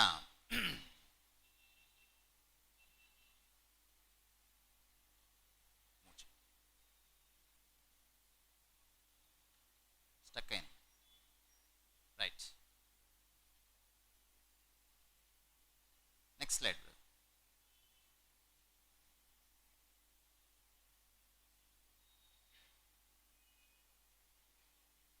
నెక్స్ట్ యా, కింద నొక్కాలి. రైట్, ఓకే, వదిలేసి. Right, now I will take 3 evidences today to prove whether there is God or not. Cosmology అంటే యూనివర్స్ యొక్క ఆరిజిన్స్ని, దాని పుట్టు పూర్వోత్తరాలని స్టడీ చేయడం. ఒకవేళ యూనివర్స్ యొక్క పుట్టు పూర్వోత్తరాలని మనం కానీ స్టడీ చేస్తే మనకు కొన్ని విషయాలు బయటపడతాయి. ఒకళ్ళ గురించి తెలియాలంటే మనం ఏం చేస్తాం? వాళ్ళ పుట్టు పూర్వోత్తరాల్లోకి వెళ్తాం. చూడండి, చాలా సింపుల్ లాజిక్ మీకు చెప్పి నేను అప్పుడు పాయింట్లోకి వెళ్తాను. There is another law in the science. Laws of thermodynamics లాగా, లా ఆఫ్ గ్రావిటీ లాగా, లాస్ ఆఫ్ మోషన్ లాగా మీరు ఇప్పుడు దాకా వినుండరు, కానీ మీరు అది ఎప్పుడు అప్లై. మధ్యలో మీరు నీళ్లు పోసి తీసేస్తే చూడండి, లోపల పెట్టేటప్పుడు ఫోటో తీసి చూడండి, దాన్ని కొలవండి, మళ్ళీ తీసి చూడండి, మధ్యలో 1 గంట కాలిన తర్వాత సైజు కొలవండి, తప్పకుండా సైజు తగ్గిపోయి ఉంటుంది. మరి సూర్యుడు ఒక మండుచున్న అగ్నిగోళం అయితే ఆబ్వియస్లీ ఏమవ్వాలి? సూర్యుడు ష్రింక్ అవుతున్నాడు. It's a bad news for you. అక్కడ తప్పుంది. ఒక 100 సంవత్సరాలకి, ఒక శతాబ్దానికి 0.1% ష్రింక్ అవుతున్నాడు. దాన్ని ఒకవేళ సింప్లిఫై చేస్తే మ్యాథమెటిక్స్లో గంటకు 5 అడుగులు తరిగిపోతున్నాడు. ఒక రోజున సూర్యుడు ఏమవుతాడు? మండి మండి మండి ఏమవుతాడు? ఆరిపోతాడు. దీన్ని బట్టి మీకేం అర్థమైంది? సూర్యుడికి అంతముందా లేదా? ఉంది. సెకండ్ లా ఆఫ్ థర్మోడైనమిక్స్ కరెక్టా కాదా? కరెక్టే. హీట్ ఏమవుతుంది? ఒక రోజున జీరో అయిపోతుంది. అందుకని దాన్ని సైంటిస్టులు ఏమన్నారంటే ఫిజిక్స్లో హీట్ డెత్ అన్నారు. నా అనంతము అంటే ఏంటి? అంతము లేనిది. అన్ ప్లస్ అంతము అనంతము, ఇన్ఫైనైట్ అంటాం ఇంగ్లీష్లో. ఇప్పుడు ఇది తమ్ముడు కదిలించుకమ్మా. నా ఇది అనంతమైనది అని అనడానికి వీల్లేదు ఈ రోజున. ఎందుకంటే సూర్యుడు అంతరించబోతున్నాడు ఒక రోజున. సూర్యుడికి అంతం ఉంది అంటే దానికి మొదలు కూడా ఉంది. అంటే అది ఫైనైట్. ఫైనైట్ అయిన ప్రతి వస్తువు వెనక ఏముంటుందండి? కారకము. I'll give you a second evidence. Moon గురించి మనం ఎక్కువ స్టడీ చేయలే. పక్క దేశం వాడు స్టడీ చేసిన తర్వాత అప్పుడు ఆదరాబాదరగా స్టడీ చేయడం మొదలు పెట్టాం మనం. ఎందుకంటే మూన్ను చూసి మనం ఏమనుకున్నామంటే మన మామ అనుకున్నాం, చందమామ అని పిలిచాం మనం. ఇంకా మనం ఎంత గొప్పవాళ్ళం అంటే మూన్ను చూసి మనం అక్కడికి వెళ్ళాలని అనుకోలే. ఎందుకంటే మూన్ దేవుడు కాబట్టి వెళ్తే చంపేస్తాడేమో అని మనం భయపడి ఏం చేసామంటే ఇక్కడ కూర్చొని చందమామ రావే, జాబిల్లి రాలే, వస్తా గోగుపూలు కొడుతూ కోసుకొని రావే అని మనం పాటలు రాసుకున్నాం. ఈలోపు పక్కనోడు ఏమైపోయాడు? మూన్ మీదకి వెళ్ళిపోయాడు. నిజమైన దేవుణ్ణి పూజించకపోతే ఇదే సమస్య. ఈ మూన్ గురించి మనం స్టడీ చేస్తే ఫస్ట్ టైం మూన్ మీదకి నీల్ ఆర్మ్స్ట్రాంగ్ టీంని పంపించారు. మీరు టెలివిజన్స్లో చూసుంటారు, ఇంటర్నెట్లో చూసుంటారు, యూట్యూబ్లో వీడియోస్లో చూసుంటారు. ఓ పెద్ద స్పేస్ అంటే షిప్, వ్యోమ నౌక. ఆ అంతరిక్ష నౌకలో 4 పెద్ద కాళ్ళు, దాదాపు ఈ బిల్డింగ్ రూఫ్ అంతా హైట్ ఉన్న కాళ్ళు. ఎందుకు అంత పెద్ద కాళ్ళు పెట్టారు వాళ్ళు? సెకండ్ టైం మళ్ళీ వెళ్ళినప్పుడు అలాంటి నౌకలో వెళ్ళలేదు వాళ్ళు, జీప్ కూడా నడిపారు అక్కడ. ఆ జీప్ నడిపినటువంటి సైంటిస్ట్, నేను డిగ్రీ చదువుతున్నప్పుడు మా కాలేజీకి రావడం, నేను ఆయనతో షేక్ హ్యాండ్ తీసుకోవడం, ఆ రోజుల్లో మాకు చాలా పెద్ద స్టోరీ అది. ఎందుకు ఇంత పెద్ద కాళ్ళు పెట్టారు? నాసా సైంటిస్టులు ఏమనుకున్నారంటే యూనివర్స్ ఇన్ఫైనైట్ కదా, యూనివర్స్కి మొదలు లేదు కదా, అంతం లేదు కదా, ఈ యూనివర్స్లో డస్ట్ చాలా పేరుకుపోయి ఉంటుంది.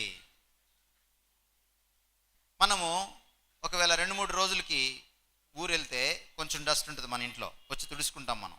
దసరా సెలవులకి ఊరు వెళ్తే 10 రోజులు డస్ట్ ఉంటుంది కదా. అదే సమ్మర్ హాలిడేస్కి వెళ్తే 4 రోజులు డస్ట్ ఉంటుంది. వెళ్ళే కొద్దీ, రోజులు గడిచే కొద్దీ డస్ట్ పెరుగుతూ ఉంటుంది. మూన్ పైన డస్ట్ ఎంత ఉంటుంది అని అంచనా వేశారు. చాలా పెద్దది ఉంటుంది, చాలా ఎక్కువ ఉంటుంది, మునిగిపోతారేమో మన వాళ్ళు అని చెప్పి అన్ని పెద్ద కాళ్ళు పెట్టారు. తీరా అక్కడ దిగిన తర్వాత వాళ్ళకి అర్థమైంది ఏంటంటే మిల్లీమీటర్స్లో కూడా డస్ట్ లేదు. వాళ్ళకి ఏం అర్థమైందంటే మూన్ ఎప్పటి నుంచి ఇక్కడ లేదు అని అర్థమైపోయింది. So universe is not infinite. ఇది అపరిమితమైంది కాదు, ఇది అనంతమైంది కాదు, ఇది పరిమితమైంది. లా ఆఫ్ కాజాలిటీ ప్రకారము ఇటువంటి యూనివర్స్ని మనం చూస్తే మనకేం అర్థమవుతుంది? తప్పకుండా దీని వెనక ఒక కర్త ఉండి తీరాలి. Right? Motion of the galaxies మీరు చూసారా? అవి ఏంటంటే ఒక్కొక్క చుక్క ఒక నక్షత్రపు ముద్ద, అంటే నక్షత్ర కూటమి, ద గ్రూప్ ఆఫ్ స్టార్స్. అవన్నీ కూడా ట్రావెల్ చేస్తున్నాయి. ఎలా ట్రావెల్ చేస్తున్నాయి యూనివర్స్లో అంటే ఒక్కొక్క ముద్ద ఒక్కొక్క రకంగా ట్రావెల్ చేస్తుంది, ఒక్కొక్క డైరెక్షన్లో ట్రావెల్ చేస్తుంది, 360 degrees యాంగిల్స్లో ట్రావెల్ చేస్తున్నాయి. అవి మీరు ఎప్పుడైనా క్యారమ్స్ ఆడారా? అన్ని మధ్యలో పెడతారు కదా కాయిన్స్. మీరు ఒక కార్నర్ నుంచి కొడితే అవి ఎన్ని సైడ్స్కి వెళ్తాయి? 360 degreesలో ఏ సైడ్కైనా వెళ్తుంది. అది షాటర్ అవుతాయి. దాన్ని మీరు వీడియో తీసి రివర్స్ చేస్తే ఏమవుతుంది, అవన్నీ కూడా వచ్చి ఒక పాయింట్లో గ్యాదర్ అవుతాయి. అంతేనా? యూనివర్స్ని ఒకవేళ అలా కానీ వీడియో తీయగలిగితే, దాన్ని రివర్స్లో ప్లే చేయగలిగితే, ఈ మోషన్ ఆఫ్ ద గ్యాలక్సీస్ యొక్క డైరెక్షన్ అంతా మళ్ళీ వచ్చి ఒక్క చోట స్టార్ట్ అవుతుంది, ఒక చిన్న పాయింట్తో స్టార్ట్ అవుతుంది. నా ఇది సైంటిస్టులకి ఆశ్చర్యం కలిగించింది. వాళ్ళు ఏ కంక్లూషన్కి వచ్చారంటే, యూనివర్స్కి ఒక బిగినింగ్ ఉంది, దేర్ఫోర్ యూనివర్స్ వెనుక కర్త ఉన్నాడు. Next point is design. డిజైన్ని తీసుకుంటే కూడా దేవుడు ఉన్నాడో లేదో మనం చెప్పడానికి అద్భుతమైన అవకాశం ఉంది. నా డిజైన్ని చూస్తే డిజైన్ రకరకాలుగా ఉంటుంది. ఈ స్లైడ్ మీకు ఎక్స్ప్లెయిన్ చేయకముందు another slide, argument from design అంటే చూడండి.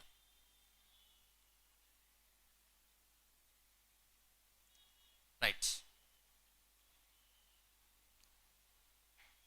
నా డిజైన్ పలు రకాలుగా ఉంటుంది. చూడండి, యూనివర్స్లో ఉన్న డిజైన్ చూసారా? ఇది is it a design or not? ఎవరైనా కాదనే వాళ్ళు ఉన్నారా? నా what is that? What is that? గుర్తుపట్టగలరా? ఏ గ్రహం అది? భూగ్రహం. ఎలా చెప్పగలరు మీరు? చెప్పాలి. మూన్ ఉంది చుట్టూ కదా, రైట్. వీడియో తీసి రివర్స్ చేస్తే ఏమవుతుంది, అవన్నీ కూడా వచ్చి ఒక పాయింట్లో గ్యాదర్ అవుతాయి. అంతేనా? యూనివర్స్ని ఒకవేళ అలా కానీ వీడియో తీయగలిగితే, దాన్ని రివర్స్లో ప్లే చేయగలిగితే, ఈ మోషన్ ఆఫ్ ద గ్యాలక్సీస్ యొక్క డైరెక్షన్ అంతా మళ్ళీ వచ్చి ఒక్క చోట స్టార్ట్ అవుతుంది, ఒక చిన్న పాయింట్తో స్టార్ట్ అవుతుంది. నా ఇది సైంటిస్టులకి ఆశ్చర్యం కలిగించింది. వాళ్ళు ఏ కంక్లూషన్కి వచ్చారంటే, యూనివర్స్కి ఒక బిగినింగ్ ఉంది, దేర్ఫోర్ యూనివర్స్ వెనుక కర్త ఉన్నాడు. Next point is design. డిజైన్ని తీసుకుంటే కూడా దేవుడు ఉన్నాడో లేదో మనం చెప్పడానికి అద్భుతమైన అవకాశం ఉంది. నా డిజైన్ని చూస్తే డిజైన్ రకరకాలుగా ఉంటుంది. ఈ స్లైడ్ మీకు ఎక్స్ప్లెయిన్ చేయకముందు another slide, argument from design అంటే చూడండి.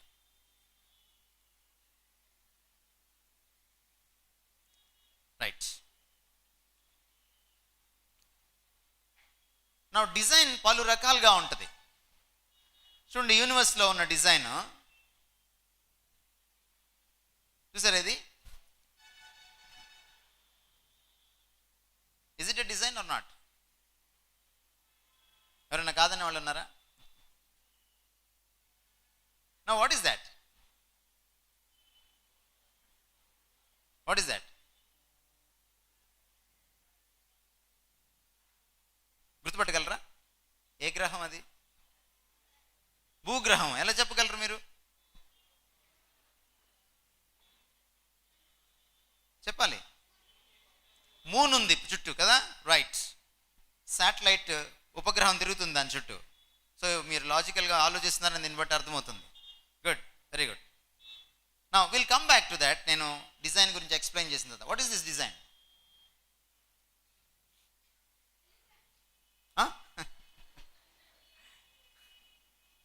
ఇది ఒక డెజర్ట్లో రాక్. ఈ డిజైన్కి ఒక మనిషి అక్కర్లేదు, ఒక శిల్పి అక్కర్లేదు, ఒక బుర్ర అక్కర్లేదు. గాలి, వాన, వరదలు, నీటి ఉధృతి వల్ల ఏర్పడిపోతుంది అది. ఇలాంటి రకరకాల రాళ్ళ డిజైన్స్ వస్తాయి, చాలా అందంగా కూడా కనపడతాయి. బట్ దీనికి బుర్ర అక్కర్లేదు. అవసరమా? నో. మరి దీనికి, ఈ డిజైన్కి ఈ డిజైన్కి ఏంటి తేడా?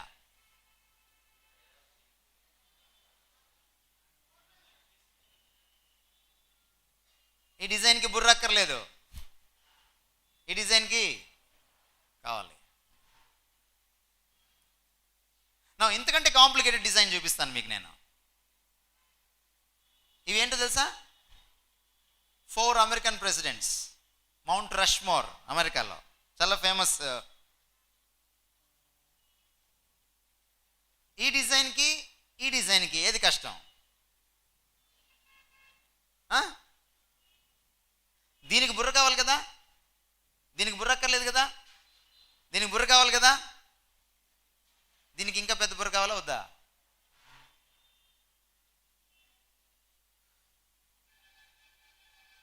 చాలామంది నేను అందంగా ఉన్నానని ఫీల్ అయిపోతూ ఉంటారు. వాళ్ళ కోసమే ఇది.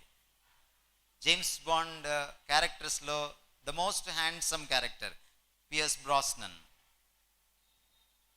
It's the design of God. నువ్వు ఎప్పుడైనా అద్దం ముందు నుంచొని నేను చాలా అందగతిని అని అనుకుంటే ఒక్కటే ఒక జ్ఞాపకం చేసుకో, ఐఎమ్ గాడ్స్ డిజైన్. నీ గ్రేట్నెస్ కాదు. అందంగా పుట్టడం నీ చాయిస్ కానే కాదు. Please understand. కాబట్టి నీ అందాన్ని ఎరవేసి దేవుడికి వ్యతిరేకంగా నువ్వు ప్రవర్తించడానికి వీల్లేదు. God is the owner of your beauty.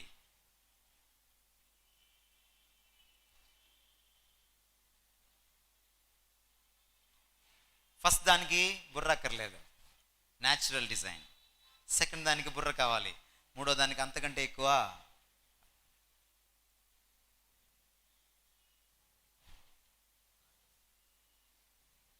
Mona Lisa కదా, మొనాలిసా ఎందుకు ఎప్పుడు నవ్వుతూనే ఉంటుంది, ఏడవదు?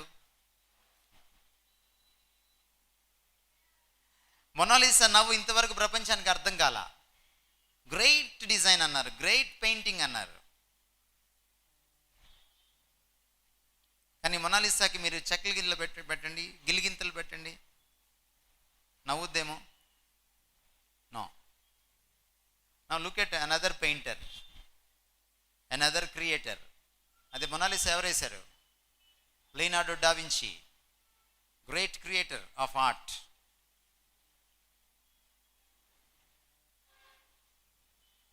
అంతకంటే అందమైన hour farmer prime minister Indira Gandhi.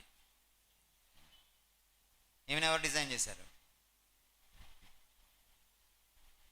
ఎవరు కష్టం? ఏది కష్టం? ఈమె నవ్వగలదు, ఏడవగలదు.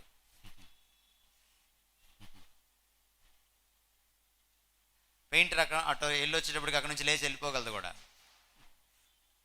బట్ మొనాలిసా ఆ రూమ్లో ఎప్పుడు నువ్వు వచ్చినా అక్కడే ఉంటుంది.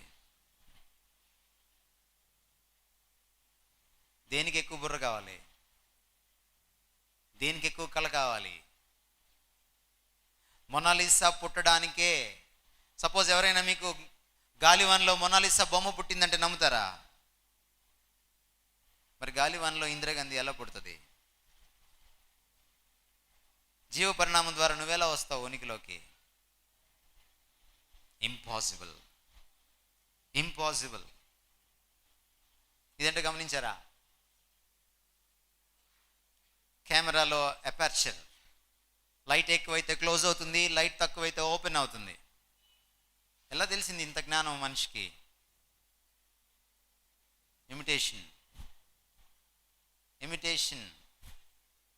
టెక్నాలజీని చూసి విరవేగక్కర్లా. All technology is nothing but the imitation of God's creation. కెమెరాని నువ్వు నొక్కాలి, కానీ ఆటో ఫోకస్ చేసుకుంటుంది ఇది. ఎందుకని? ఉదయాన్నే లేవంగానే నువ్వు సూర్యుడిని చూడలేవు, ట్యూబ్ లైట్ చూడలేవు, అపర్చర్ ఓపెన్ అయిపోయి ఉంటుంది లోపల. కాసేపటికి ఆ లైట్ వల్ల అపర్చర్ మళ్ళీ క్లోజ్ అవుతుంది. నువ్వేం చేయక్కర్లా, నువ్వు వాల్యూమ్ తగ్గించక్కర్లా, రెగ్యులేటర్లు ఏం నువ్వు నాబు తిప్పక్కర్లా.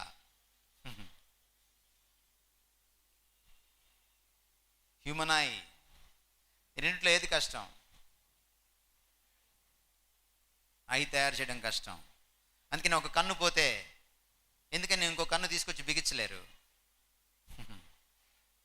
ఎందుకని? నేత్రదాతలు ఎందుకు కావాలి మనకి? మళ్ళీ దేవుని సృష్టిలోంచి తీసుకొచ్చుకోవాల్సిందే, తప్పదు. నువ్వు ఒక కన్నుని సృష్టించనే లేవు, మనకంత సీన్ లేదు. క్రికెట్లో గ్రేట్ స్టార్ టైగర్ పటోడీ గుర్తున్నాడా మీకు? టైగర్ పటోడీకి ఆయన మనకు కెప్టెన్గా ఉన్నప్పుడు, ఇండియాకి పాకిస్తాన్కి టెస్ట్ మ్యాచ్ జరిగినప్పుడు టైగర్ పటోడీ దాడి తట్టుకోలేక ఆయన అటాక్ చేయాలనుకున్నారు. అందుకని ఒక కాయిన్ పెట్టి ఆ కాయిన్ మీద నుంచి బాల్ని బౌల్ చేశారు. కన్ను పోయింది ఆయనకి. ఆ రోజుల్లో నేత్రదాతలు లేరు. టైగర్ పట్టోడికి మొన్న చనిపోయేదాకా షర్మిలా ఠాగూర్ భర్త ఒక మేక కన్ను పెట్టుకున్నాడు. రాయల్ ఫ్యామిలీ నుంచి వచ్చాడు, కోట్లకు పడగలెత్తినవాడు. బట్ ఒక కన్ను సృష్టించుకోలేకపోయాడు. You can't. కెమెరా ఇందాక అడ్డు కొత్త చూసాం, ఇప్పుడు నిలువు కొత్త చూసాం. అవి కూడా నిలువు కొత్త చూడండి. ఇమిటేషన్. ఒకవేళ కెమెరా ఎవ్వరూ లేకుండా ఉనికిలోకి వచ్చింది అనేది కరెక్ట్ అయితే అప్పుడు కొంత నమ్మొచ్చు, కన్ను కూడా ఎవరు లేకుండా ఉనికిలోకి వచ్చిందేమో అని. There is a creator. దేవుడు లేడు అనడానికి వీల్లేదు. అందుకని ఇప్పుడు డార్విన్ని మీకు పరిచయం చేస్తున్నాను. ఇదే డార్విన్, దేవుడు లేడు అనడానికి పునాదులు వేసిన డార్విన్. ఐ గురించి ఏమన్నాడంటే, ఈరోజు ఐని స్టడీ చేసిన తర్వాత నాకు ఒకటి అర్థమవుతుంది, డెఫినెట్గా నా థియరీ వీడికి ఓడిపోతుందని. నేను సిగ్గు లేకుండా, భయం లేకుండా, నిస్సంకోచంగా ఒప్పుకుంటున్నాను. Chapter 4, origin of species. జీవ పరిణామ సిద్ధాంతం గురించి ఏ పుస్తకంలో రాశాడో ఆ పుస్తకంలోనే నా థియరీ తప్పు అని నేను కన్నును స్టడీ చేసిన తర్వాత తెలుసుకున్నాను అని డార్విన్ అన్నాడు. కానీ ఇది మీ పాఠ్య పుస్తకాల్లోకి రాదు.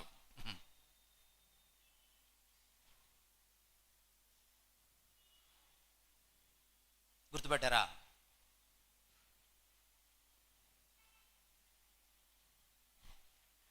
ఒక చర్చ్ విండో పైన ఉన్నటువంటి డిజైన్ అది. కొన్ని చర్చెస్ విండోస్ పైన బ్యాక్గ్రౌండ్లో డిజైన్స్ ఉంటాయి. సపోజ్ మీరు పెన్ను పేపర్ తీసుకొని, రంగు పెన్సిల్లో తీసుకొని ఇది వేయాలంటే ఎంత టైం పడుతుంది మీకు?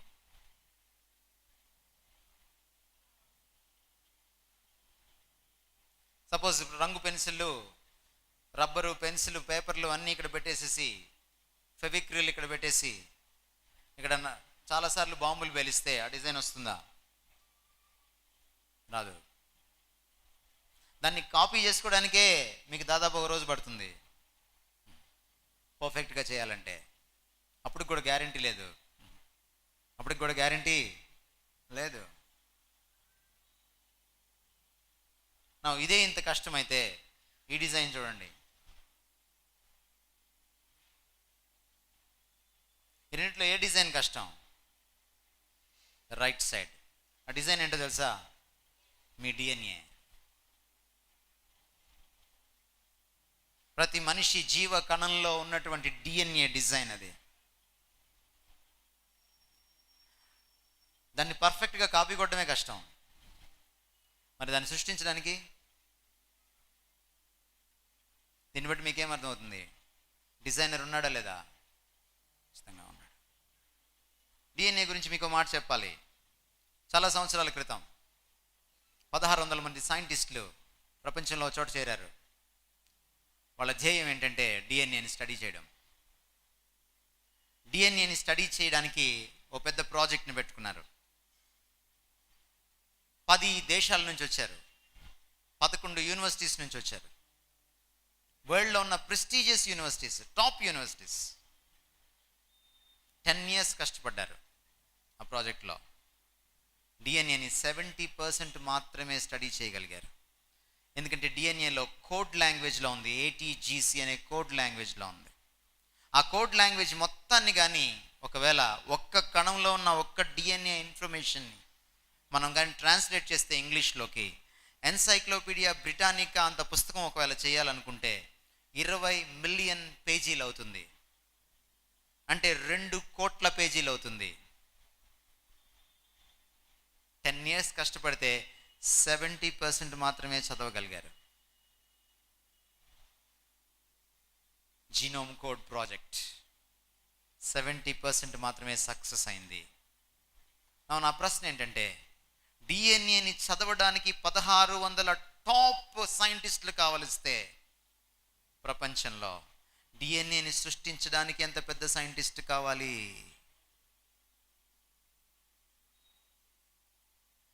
అందుకనే దావీదు అంటాడు, నీ జ్ఞానాన్ని నేను అర్థం చేసుకోలేను, ఇట్టి తెలివి నాకు మించినది. దేవుని బుద్ధి జ్ఞానముల బాహుల్యము ఎంత గొప్పది Bible చెప్తున్నమాట.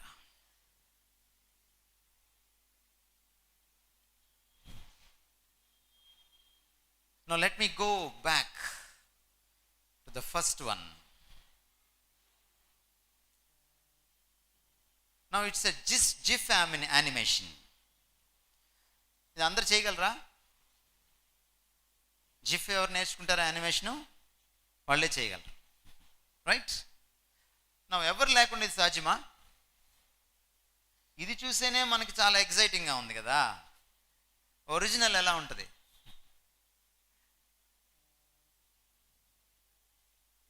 Animation is nothing but an imitation. Isaac Newton ఒక ఫ్రెండ్ ఉండేవాడు. ఐజాక్ న్యూటన్ నాస్తికుడు కాదు, దేవుని నమ్మినవాడు, బైబిల్ని నమ్మినవాడు. ఐజాక్ న్యూటన్కు ఉన్న ఫ్రెండ్ నాస్తికుడు.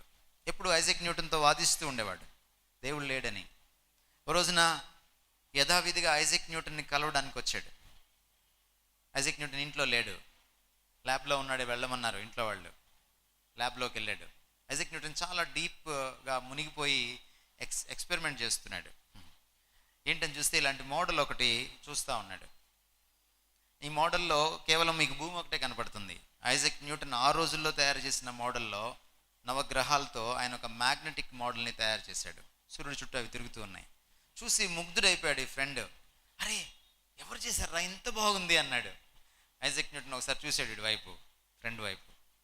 మళ్ళీ అడిగాడు వీడు ఉత్కంఠ పట్టుకోలేక, ఎవరు చేశారని అన్నాడు. మళ్ళీ ఇంకోసారి సీరియస్గా చూసి ఎవరు చేయలేదన్నాడు. ఎవరు చేయకుండా ఎలా వస్తుందిరా, ఏం ఆడుతున్నావు అన్నాడు. లేదురా ఎవరు చేయకుండానే వచ్చింది, నేను వచ్చేటోడికి ఇక్కడ ఉంది. ఎలా వచ్చిందో నాకే అర్థం కావట్లేదు. రాత్రి ఎవరైనా వచ్చారు ఇక్కడికి, ఎవరు అలా తాళం వేసేస్తుంది, తాళం అలాగే ఉందిరా, ల్యాబ్ ఎవరు ఓపెన్ చేయలేదు. నేను నిజం చెప్పరా అన్నాడు. నిజమేరా. లేదురా నేను నమ్మను అన్నాడు. నిజంగా నమ్మవా అన్నాడు. అవును నేను నమ్మను అన్నాడు. ఎందుకు నమ్ము, ఎవరు చేయకుండా ఇలాంటిది ఎలా ఉనికిలోకి వస్తుందిరా? ఓహో అలానా, మరి మోడల్ ఎవరు చేయకుండా ఉనికిలోకి రాకపోతే ఆ ఒరిజినల్ ఎలా వస్తుందిరా అని అడిగాడు ఐజాక్ న్యూటన్. ఆ రోజు it's an eye opening to his friend. దేవుడు ఉన్నాడు, నువ్వు లేడనుకున్నా ఉన్నాడు, నువ్వు ఫీల్ అవ్వకపోయినా ఉన్నాడు. ఫీల్ అవ్వడం నీ వంతు, ఫీల్ అవ్వకపోతే నీ కర్మ. Whether you feel it or not, God is a fact.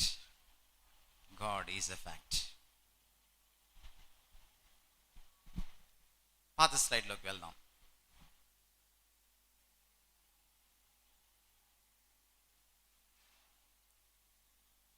అక్కడ తమ్ముడు కింద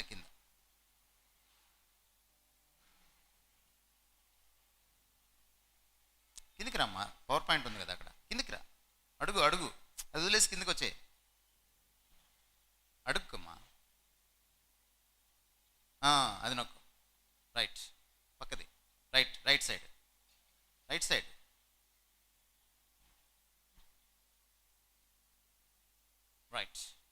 థ్యాంక్ యూ. రైట్. ఈ ప్రపంచంలో ఉన్న మిల్కీ వే గ్యాలక్సీని మీరు చూస్తే, if the Milky Way galaxy we are living in is too large or too small, life is not possible. దాని size మారిందనుకోండి, ఒకవేళ ఈరోజు భూమి మీద లైఫ్ పాసిబుల్ కాదు. భూమి మీద లైఫ్ అంటే మిల్కీ వే గ్యాలక్సీ సైజుకి మన భూమికి సంబంధం ఉంది. ఆ మిల్కీ వే గ్యాలక్సీలో మీరు సౌర కుటుంబం ఎక్కడుందో చెప్పలేరు, అంత చిన్నది. అందులో భూమి ఇంకా చిన్నది, అందులో నువ్వు నేను ఇంకా చిన్నవాళ్ళం. అందుకనే దావీదు అంటాడు 8వ అధ్యాయంలో, నరపుత్రుని దర్శించుటకు వాడు ఏ పాటివాడు. డిస్టెన్స్, ప్రతి గ్రహానికి సూర్యుడికి ఒక పర్టికులర్ ఫిక్స్డ్ డిస్టెన్స్ ఉంది. ఈ డిస్టెన్స్ కొంచెం మారినా కూడా చాలా అనర్థం జరిగిపోతుంది. ఈ గ్రహాలన్నింటిలో మనకు తెలిసి ఇంతవరకు భూమి మీద తప్ప ఇంకెక్కడా లైఫ్ లేదు. నా లైఫ్ ఎలా పాసిబుల్ అయింది భూమి మీద అంటే చాలా ఫైన్ ట్యూనింగ్ జరిగింది. ఒకటి పక్కన 0 పెడితే 10 అవుతుంది, ఇందాక చెప్పాను నేను. 2 పెడితే 2 సున్నాలు పెడితే 100 అవుతుంది, దాన్ని 10 స్క్వేర్ అనుకోవచ్చు. 3 పెడితే 10 క్యూబ్ అనుకోవచ్చు. ఒకవేళ ఒకటి పక్కన 53 సున్నాలు పెడితే 10⁻53 అవుతుంది. అంత పెద్ద సంఖ్యతో ఒక సెంటీమీటర్ని డివైడ్ చేస్తే, విభాగిస్తే, సపోజ్ సెంటీమీటర్ని 1 సున్నా ఉన్న 10తో డివైడ్ చేస్తే మిల్లీమీటర్ అవుతుంది. 2 సున్నాలు ఉన్న 100తో డివైడ్ చేస్తే మిల్లీమీటర్లో మైక్రో మిల్లీమీటర్ అవుతుంది. అలా కాకుండా ఒకటి పక్కన 53 సున్నాలు పెట్టి ఒక సెంటీమీటర్ని డివైడ్ చేస్తే మీకు ఊహించినంత చిన్నది అవుతుంది సెంటీమీటర్. అంత భూమి ముందుకు జరిగినా వెనక్కి జరిగినా life is not possible. Is it not a design? Is it not a design?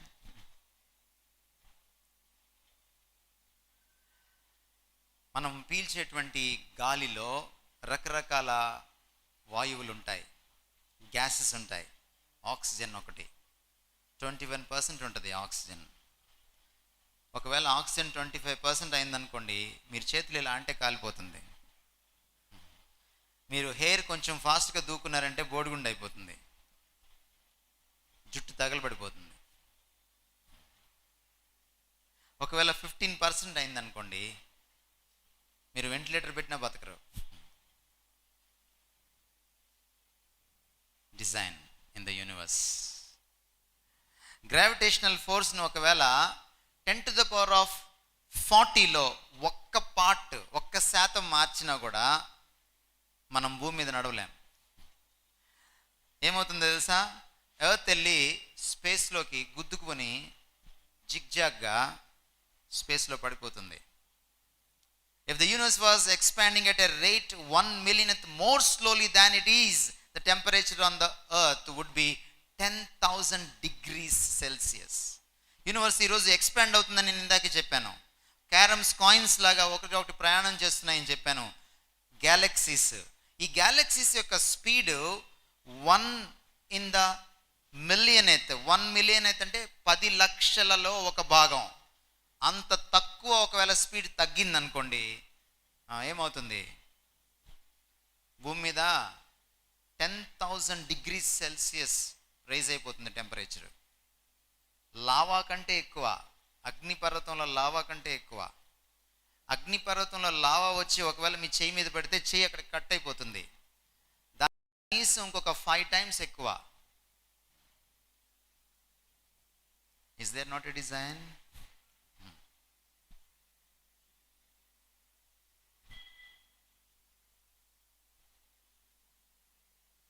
అందుకని స్టీవెన్ హాకింగ్స్ దేవుడు లేడని పుస్తకాలు రాసిన ఈయన అమెరికన్ టెలివిజన్కి ఇచ్చిన ఇంటర్వ్యూలో 1989 జూలై 21st ఏబీసీ న్యూస్ ఛానల్కి ఇచ్చినటువంటి ఇంటర్వ్యూలో 2020 ప్రోగ్రాంలో ఆయన అన్న మాటలు, it is difficult to discuss the beginning of the universe without mentioning the concept of God.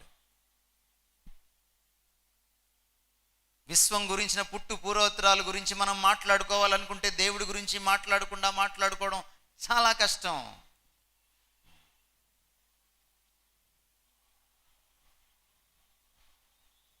నా ఒకవేళ ఈ దేవుడు నిజంగా మీ సృష్టికర్త అయితే, I want to pose you a question.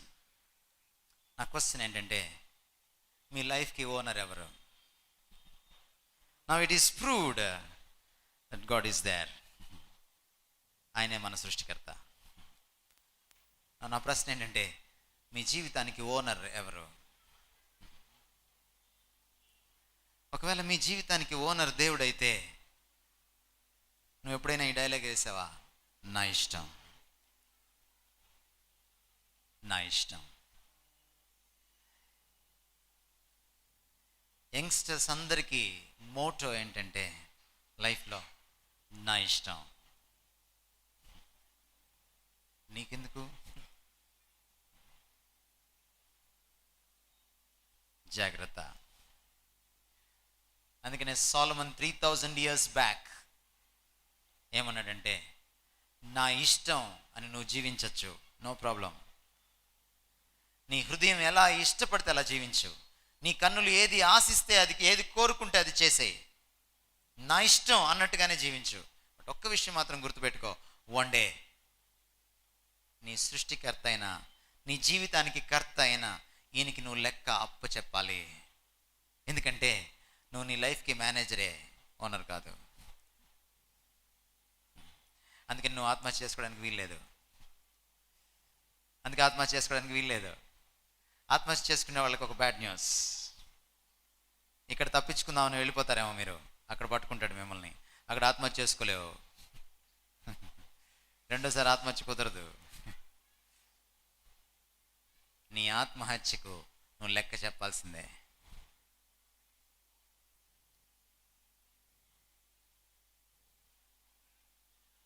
You have no right.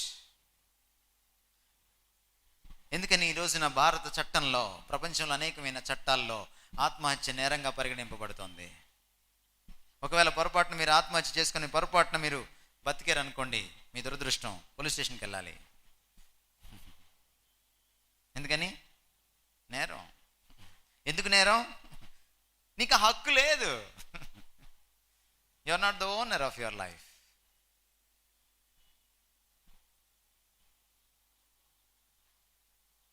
You are only the manager.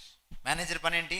సాయంత్రం కల్లా డబ్బులు లెక్కేసి అకౌంట్స్ ఓనర్ గారి ఇంటికి వెళ్ళి అప్పుకిచ్చాలి. అమ్మ చూడట్లేదు, నాన్న చూడట్లేదు, టీచర్ చూడట్లేదు, వార్డెన్ చూడట్లేదు, ఫ్రెండ్స్ చూడట్లేదు, నా ఇష్టం అని అనుకున్నావా? జాగ్రత్త. Your life is accountable. దేవుడు దాన్ని యొక్క అకౌంట్ అడిగి తీరుతాడు. You cannot escape God. You cannot escape God and his judgment. సాధ్యం కాదు. It's not possible. దేవుడు చూసి చూడనట్టు నిన్ను వదిలేస్తే కొంతకాలం కుదురుతుందేమో, but one day you have to face God. You have to face God. చాలాసార్లు మనం ఏమనుకుంటాం అంటే దేవుడు లాస్ట్ అనుకుంటాం మనం. నో, అప్పటికి పిప్పి మిగులుతుంది. మీరు ఎప్పుడైనా చెరుకు రసం తాగారా? చెరుకు రసం స్టాల్ వెనక్కి వెళ్ళి చూడండి, దాన్ని ఏదైనా పిండి చూడండి ఎప్పుడైనా. చాలామంది జీవితాలు పిప్పి అయిపోతాయి. అప్పుడు తీసుకొచ్చి దేవుడికి ఇద్దాం అనుకుంటారు. God will not accept.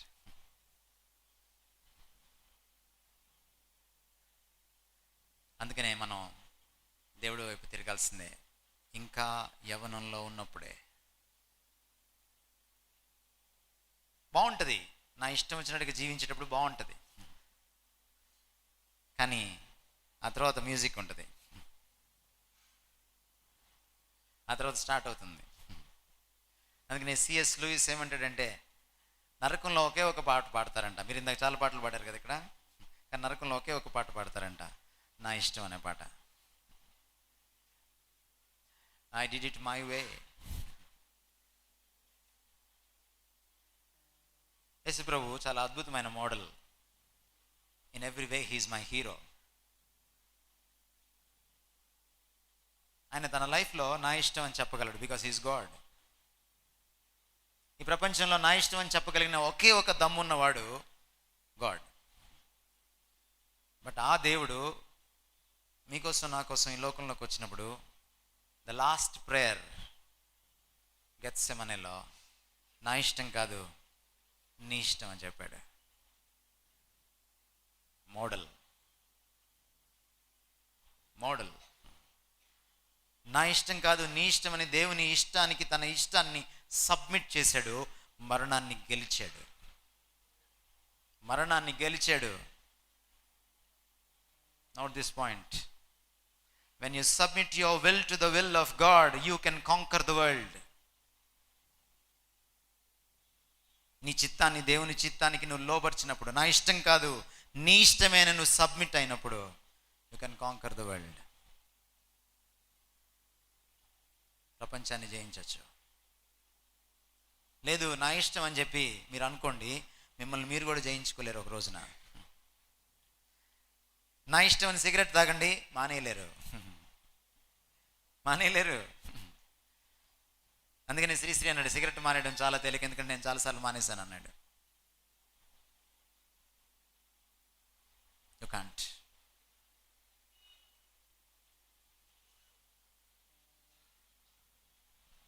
Think about it.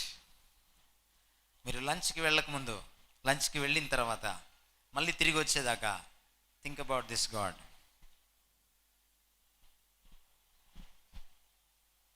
Now my time is up. ఈ సైంటిఫిక్ గాడ్ని బైబిల్ పరిచయం చేసింది. నేను ఒక 5 minutes తీసుకొని ముగిస్తాను. Now why should you read Bible? ఈ దేవుణ్ణి పరిచయం చేసుకోవడానికి బైబిల్ చదవాలి. స్టీఫెన్ హాకింగ్స్ని చదివితే కంక్లూజన్ ఎలా ఉంటుంది? ఏమో దేవుడు ఉన్నాడేమో, ఆయన గురించి మాట్లాడకుండా యూనివర్సిటీ గురించి మాట్లాడలేకపోతున్నాను. There is no certainty. But you read the Bible, you will meet God. మీకు ఒక విషయం చెప్పనా, బైబిల్ యొక్క బ్లెస్సింగ్ ఏంటో. ఈ ప్రపంచంలో అద్భుతమైనటువంటి సైన్స్, మోడర్న్ సైన్స్, దానికంటే ముందు అరిస్టాటిలియన్ సైన్స్ ఎక్కడి నుంచి వచ్చిందో తెలుసా? వెస్ట్ నుంచి ఈస్ట్కి వచ్చింది. ఈస్ట్ నుంచి వెస్ట్కి వెళ్ళలేదు. ఈరోజు మీరు వాడే పెన్ వెస్ట్రన్ కంట్రీస్ది, ఇండియాది కాదు. టెక్నాలజీ. మీరు తలకి క్లిప్పులు పెట్టుకున్నారు కదా, ఇండియన్ టెక్నాలజీ కాదు. కళ్ళద్దాలు వేసుకున్నారు కదా చాలామంది, ఇండియన్ టెక్నాలజీ కాదు.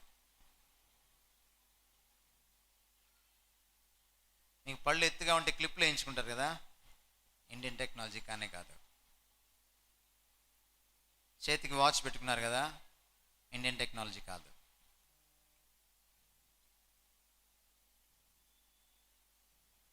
ఎందుకని ఈరోజు మీరు వాడుతున్న టెక్నాలజీలో 99% ఆర్ 99.999999% వెస్టర్న్ కంట్రీస్ నుంచి వచ్చింది. మన వాళ్ళు చెప్తారు పుష్పక విమానం ఎప్పుడో కనుక్కున్నామని, కానీ దాని రెక్క కూడా దొరకలేదు.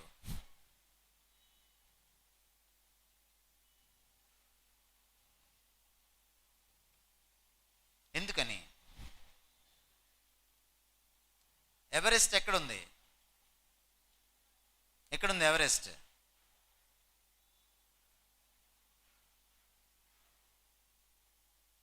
భారతదేశంలోనే ఉంది, నేపాల్ దగ్గర ఉంది. ఎందుకని ఎవరెస్ట్ని ఫస్ట్ ఇండియన్ ఎక్కలేదు? జీకేలో అప్పుడప్పుడు ఆగి ఆలోచించండి. ఫస్ట్ ఎవరెస్ట్ ఎవరు ఎక్కారు అనగానే మీరు టెన్సిన్ నార్కే అని అనొద్దు, ఎడ్మండ్ హిల్లరీ అనొద్దు. ఎందుకని ఒక నార్వే దేశస్తుడు ఎక్కాడు? Why not an Indian? ఒక నేపాలీ ఎందుకు ఎక్కలేదు? వాడి దగ్గరే ఉంటుంది కదా. ఎందుకంటే అక్కడ దేవుడు ఉంటాడు, మూడో కన్ను తెరుస్తాడని అనుకున్నాడు, అందుకే ఎక్కలేకపోయాడు. ఎందుకు చంద్రమండలం మీదకి వెళ్ళలేదు? మామా అని ఎందుకు పిలిచాడు? అంత దగ్గర అయితే వెళ్ళొచ్చు కదా. మనం దగ్గరగా ఉన్న వాళ్ళని బావా మామ అని పిలుచుకుంటాం కదా. మరి చంద్రుడు మామ అయితే ఎందుకు నువ్వు ముందే వెళ్ళాలి కదా? మామ కాదు బావ కాదు. కారణం ఏంటంటే ఈ పుస్తకం ఇక్కడికి లేట్గా వచ్చింది.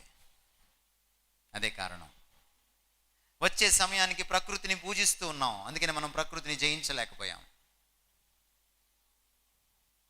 నువ్వు దేన్నైతే పూజిస్తావో దాన్ని జయించలేవు. సచిన్ టెండూల్కర్ ఫ్యాన్ సచిన్ టెండూల్కర్ కంటే గొప్పవాడు కాలేడు. చిరంజీవి ఫ్యాన్ చిరంజీవి కంటే గొప్పవాడు కాలేడు. మహేష్ బాబు ఫ్యాన్ మహేష్ బాబు కంటే గొప్పవాడు కాలేడు. చంద్రుడిని పూజిస్తే చంద్రుడిని నువ్వు ఎక్కలేవు. That's all. మొట్టమొదటిసారి చంద్రమండలం మీదకి నీళ్ళు ఆర్మ్స్ట్రాంగ్ బృందం వెళ్ళినప్పుడు ఏం చేశారో తెలుసా? ఫస్ట్ జెండా పాతారు. నెక్స్ట్ ఏం చేశారో తెలుసా? బైబిల్ ఓపెన్ చేసి ఫస్ట్ పేజీ చదివారు. అది ఎంత దేవుడు భూమి ఆకాశంలో సృజించను. కింద టెలివిజన్లో వచ్చింది. It's a history. It's a history. You know why? ఎందుకు చదివారు తెలుసా మీకు? బైబిలే వాళ్ళని అక్కడ తీసుకెళ్ళింది. I will explain that link and close. ఈరోజు మోడర్న్ సైన్స్కి పునాదులు వేసినటువంటి సైంటిస్టుల్లో 14 మంది నాస్తికులు కాదు, ఆస్తికులు. డజన్ మంది ఉంటే వాళ్ళందరూ ఆస్తికులే, దేవుని నమ్మిన వాళ్ళే. ఆ దేవుని నమ్మిన వాళ్ళల్లో అందరూ బైబిల్ని నమ్మిన వాళ్ళే, ఇంక్లూడింగ్ ఆల్బర్ట్ ఐన్స్టీన్. కొందరు పేర్లు మీకు పరిచయం చేస్తాను. మైకిల్ ఫారడే పేరు విన్నారా? Is a Bible believer. John Maxwell పేరు విన్నారా? Is a Bible believer. Robert Charles గుర్తున్నాడా? Is a Bible believer. Charles Boyles గుర్తున్నాడా? Is a Bible believer. Modern సైన్స్కి పునాదులు వేసినటువంటి సైంటిస్టులు, they are all Bible believers. Copernicus గుర్తున్నాడా? గెలీలియో గుర్తున్నాడా? Bible believers. మీరు ఈ కథ చదివి ఉంటారు సోషల్ స్టడీస్లో చిన్నప్పుడు. గెలీలియో భూమి చుట్టూ సూర్యుడు తిరగట్లేదు, సూర్యుడి చుట్టూ భూమి తిరుగుతుంది అని చెబితే చర్చి ఫాదర్స్, మత గురువులు ఆయన్ని జైల్లో పెట్టి హింసించారు. కాబట్టి బైబిల్ సైన్స్కి వ్యతిరేకం అని అనుకోవచ్చేమో మీరు, పొరపాటు. ఆ చర్చి ఫాదర్స్లో చాలామంది గెలీలియోకి హెల్ప్ చేశారు. ఆ సంగతి సోషల్ స్టడీస్ పుస్తకంలో రాయలేదు. చర్చి ఫాదర్స్ జైల్లో పెడితే ఆ రోజుల్లో 2 వర్గాలు ఉండేవి. సూర్యుడి చుట్టూ తిరుగుతున్నటువంటి భూమిని నమ్మే ఒక వర్గం, భూమి చుట్టూ తిరుగుతున్నాడు సూర్యుడని నమ్మే ఇంకొక వర్గం. హీలియోసెంట్రిక్ యూనివర్స్ అనే ఒకళ్ళు, జియోసెంట్రిక్ యూనివర్స్ అనే ఒకళ్ళు. Heliocentric universe is a scientific idea అని గట్టిగా వాదించాడు గలీలియో. జైల్లో పెడితే ఏం చేశాడు తెలుసా? ఆయన జైల్లో బైబిల్ చదువుకున్నాడు. గలీలియోని అడిగారు, నీకు ఎలా తెలిసింది ఈ ఐడియా? భూమి చుట్టూ సూర్యుడు తిరగట్లేదు, సూర్యుడి చుట్టూ భూమి తిరుగుతున్నాడు. పరిశోధించాను. పరిశోధించాలని నీకు ఎందుకు అనిపించింది? What is your inspiration? Bible. ఎలా తెలిసింది? రోమాపత్రిక 1వ అధ్యాయం, ముఖ్యంగా 19-20 వచనాలు. సృష్టిలోని వస్తువులను ఆలోచించటం వలన దేవుని నిత్య శక్తి, అదృశ్య లక్షణాలు తేటపడుచున్నాయి. ఒకవేళ క్రియేటర్ని అర్థం చేసుకోవాలనుకుంటే క్రియేషన్ని స్టడీ చేయాలి, ఆలోచించాలి. ఫీల్ అయితే సరిపోదు, థింక్ చేయాలి, స్టడీ చేయాలి, లాజికల్గా స్టడీ చేయాలి, మైండ్ని అప్లై చేసి స్టడీ చేయాలని నాకు అర్థమైంది. Then I started studying the universe. బైబిల్లో ఒక పేజీ నన్ను ఇన్స్పైర్ చేసింది. ఆధునిక విజ్ఞాన శాస్త్రం ఎలా పుట్టిందో మీకు తెలుసా? దాదాపు 15-16 శతాబ్దాల్లో పుట్టింది. దానికి ఫాదర్ ఎవరో తెలుసా? GK question. The father of modern science, Francis Bacon. Method of ఇండక్షన్ని మొట్టమొదటిసారి సైన్స్లో అప్లై చేసిన వాడు. ఫ్రాన్సిస్ బేకన్ అడిగారు, ఎలా ఇంత పెద్ద మేధావి అయ్యావు నువ్వు? బైబిల్లో మొదటి పేజీ, ఆదికాండం 1వ అధ్యాయం. దేవుడు ఆదాము హవ్వల్ని సృజించిన తర్వాత ఈ ప్రపంచాన్ని పరిపాలించండి, యూనివర్స్ని పరిపాలించండి అని చెప్పాడు. ఎలా పరిపాలించాలి దాన్ని తెలుసుకోకుండా? పరిపాలించాలంటే పరిపాలించే కెపాసిటీ నాలో ఉందన్నమాట. పరిపాలించే కెపాసిటీ నాలో ఉందంటే స్టడీ చేసే కెపాసిటీ కూడా నాలో ఉందన్నమాట. యూనివర్స్ని స్టడీ చేయకుండా, నాలెడ్జ్ లేకుండా పరిపాలించలేను. ఎక్కడ నాలెడ్జ్ ఉండదు అక్కడ పరిపాలన కుదరదు. Therefore let me have knowledge about universe. Inspired from the holy scriptures. ఆ బైబిల్ని మీరు ఎన్నిసార్లు చదువుతారు? మీరు ఎలా చదువుతారు? మీ ఫిజిక్స్ బుక్ చదివినంత ఇంట్రెస్ట్తో, మీ ఎనాటమీ బుక్, ఫిజియాలజీ బుక్ చదివినంత ఇంట్రెస్ట్తో, మీ కంప్యూటర్ సైన్స్ బుక్ చదివినంత ఇంట్రెస్ట్తో మీరు ఒకవేళ చదివి ఉంటే ఈ బైబిల్ని, ఈ పాటికి మీరు ఏ కోపర్నికసో, ఏ గెలీలియో, ఏ ఫ్రాన్సిస్ బేకన్ అయి ఉండేవాళ్ళు. అందుకే దరిదాపుల్లో కూడా మీరు లేరు. ఈ రోజు నుంచైనా చదవండి. ఈ బైబిల్ యూనివర్స్ని పరిచయం చేస్తుంది. యూనివర్స్ ద్వారా దాన్ని సృష్టించిన సృష్టికర్తను కూడా పరిచయం చేస్తుంది. ఎప్పుడైతే సృష్టికర్త అర్థమవుతాడో సృష్టి అర్థమవుతుంది. సృష్టిలో నువ్వు అర్థమవుతావు, నీ జీవితం అర్థమవుతుంది. To know God is the key to the meaning of life. జీవితంలో పరమార్థం తెలుసుకోవాలంటే, నిండుదనం రావాలంటే, జీవితాన్ని ఎంజాయ్ చేయాలంటే దేవుణ్ణి తెలుసుకోవాలి. యంగ్స్టర్స్ మోటో ఏంటి? Enjoy life. తెలుగులో ఒకవేళ ట్రాన్స్లేషన్ చేస్తే జీవితాన్ని పండగ చేసుకో. రైట్? జీవితం ఏంటి తెలుసుకోకుండా పండగ ఎలా చేసుకుంటావు? జీవితాన్ని తెలుసుకోకుండా పండుగ చేసుకోవాలనుకుంటే ఎండగా మిగులుతుంది. నిజంగా జీవితాన్ని పండుగ చేసుకోవడం నీ మోటో అయితే నువ్వు జీవితాన్ని తెలుసుకోవాలి. దేర్ఫోర్ జీవితానికి కర్త అయిన దేవుడిని తెలుసుకోవాలి. అందుకనే while you are still young remember your creator. నువ్వు ఇంకా యవనంగానే ఉండంగానే నీ సృష్టికర్తను నువ్వు తెలుసుకోవాలి. Read Bible. అది నీ సృష్టికర్తను నీకు పరిచయం చేస్తుంది. తత్ఫలితంగా నువ్వెవరో నీకు తెలుస్తుంది. నీకేం కావాలో నీకు అర్థమవుతుంది. నీ భవిష్యత్తు ఏంటో నీకు అర్థమవుతుంది. తలలు వంచండి, ప్రార్థన చేసుకుందాం. Then will discuss for lunch. మా ప్రేమ కలిగిన తండ్రి, నీ పాదాలకు వందనాలు. నువ్వు ఉన్నావని గుర్తించడానికి, అనుభవించకుండానే అర్థం చేసుకోవడానికి, మెథడ్ ఆఫ్ ఇండక్షన్తో, నాలెడ్జ్ తోటి, లాజికల్గా, సైంటిఫికల్గా, ఎవిడెన్సెస్తో నిన్ను అర్థం చేసుకోవడానికి మీరు మాకు ఇచ్చినటువంటి గొప్ప భాగ్యాన్ని బట్టి మీకు వందనాలు. యూనివర్స్లో ఈ రోజున దేవుడు లేడనే స్టేట్మెంట్ ఇవ్వలేనిది, సాధ్యం కానిది. కానీ దేవుడు ఉన్నాడన్న స్టేట్మెంట్ని మేము నాయన రొమ్ము విరుచుకొని చెప్పగలం, గుండె ధైర్యంతో చెప్పగలం, బల్ల గుద్ది చెప్పగలం. Lord, we can talk straight. కళ్ళల్లోకి సూటిగా చెప్పగలం. Yes Lord, you are there. నువ్వు అక్కడ ఉన్నావు కాబట్టి మేము ఇక్కడ ఉన్నాం తండ్రి. నువ్వు లేకపోతే మేము లేము. The whole life depends on you. నీ యందు మేము చెల్లిస్తున్నాం, నీ యందు మేము జీవిస్తున్నాం, నీ యందు మేము ఉనికి కలిగి ఉన్నాం. నేను ఈ యంగ్స్టర్స్ తండ్రి, నేను తెలుసుకోవడానికి కృప చూపించండి. ఈరోజంతా మీరు వాళ్ళతో ఉండండి తండ్రి.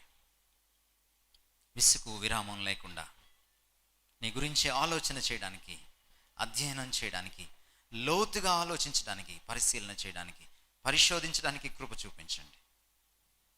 As they discuss for lunch, even during the lunch time, నీ గురించి వాళ్ళు ఆలోచించడానికి, రిఫ్లెక్ట్ చేసుకోవడానికి కృప చూపించండి. మమ్మల్ని మీ చేతుల్లో పెట్టుకుంటూ నీకు వేణోళ్ళ స్తుతి, కృతజ్ఞత తెలియజేసుకుంటూ యేసుక్రీస్తు వారి మహాప్రశస్తమైన నామమున వేడుకుంటున్నాం తండ్రి. ఆమేన్.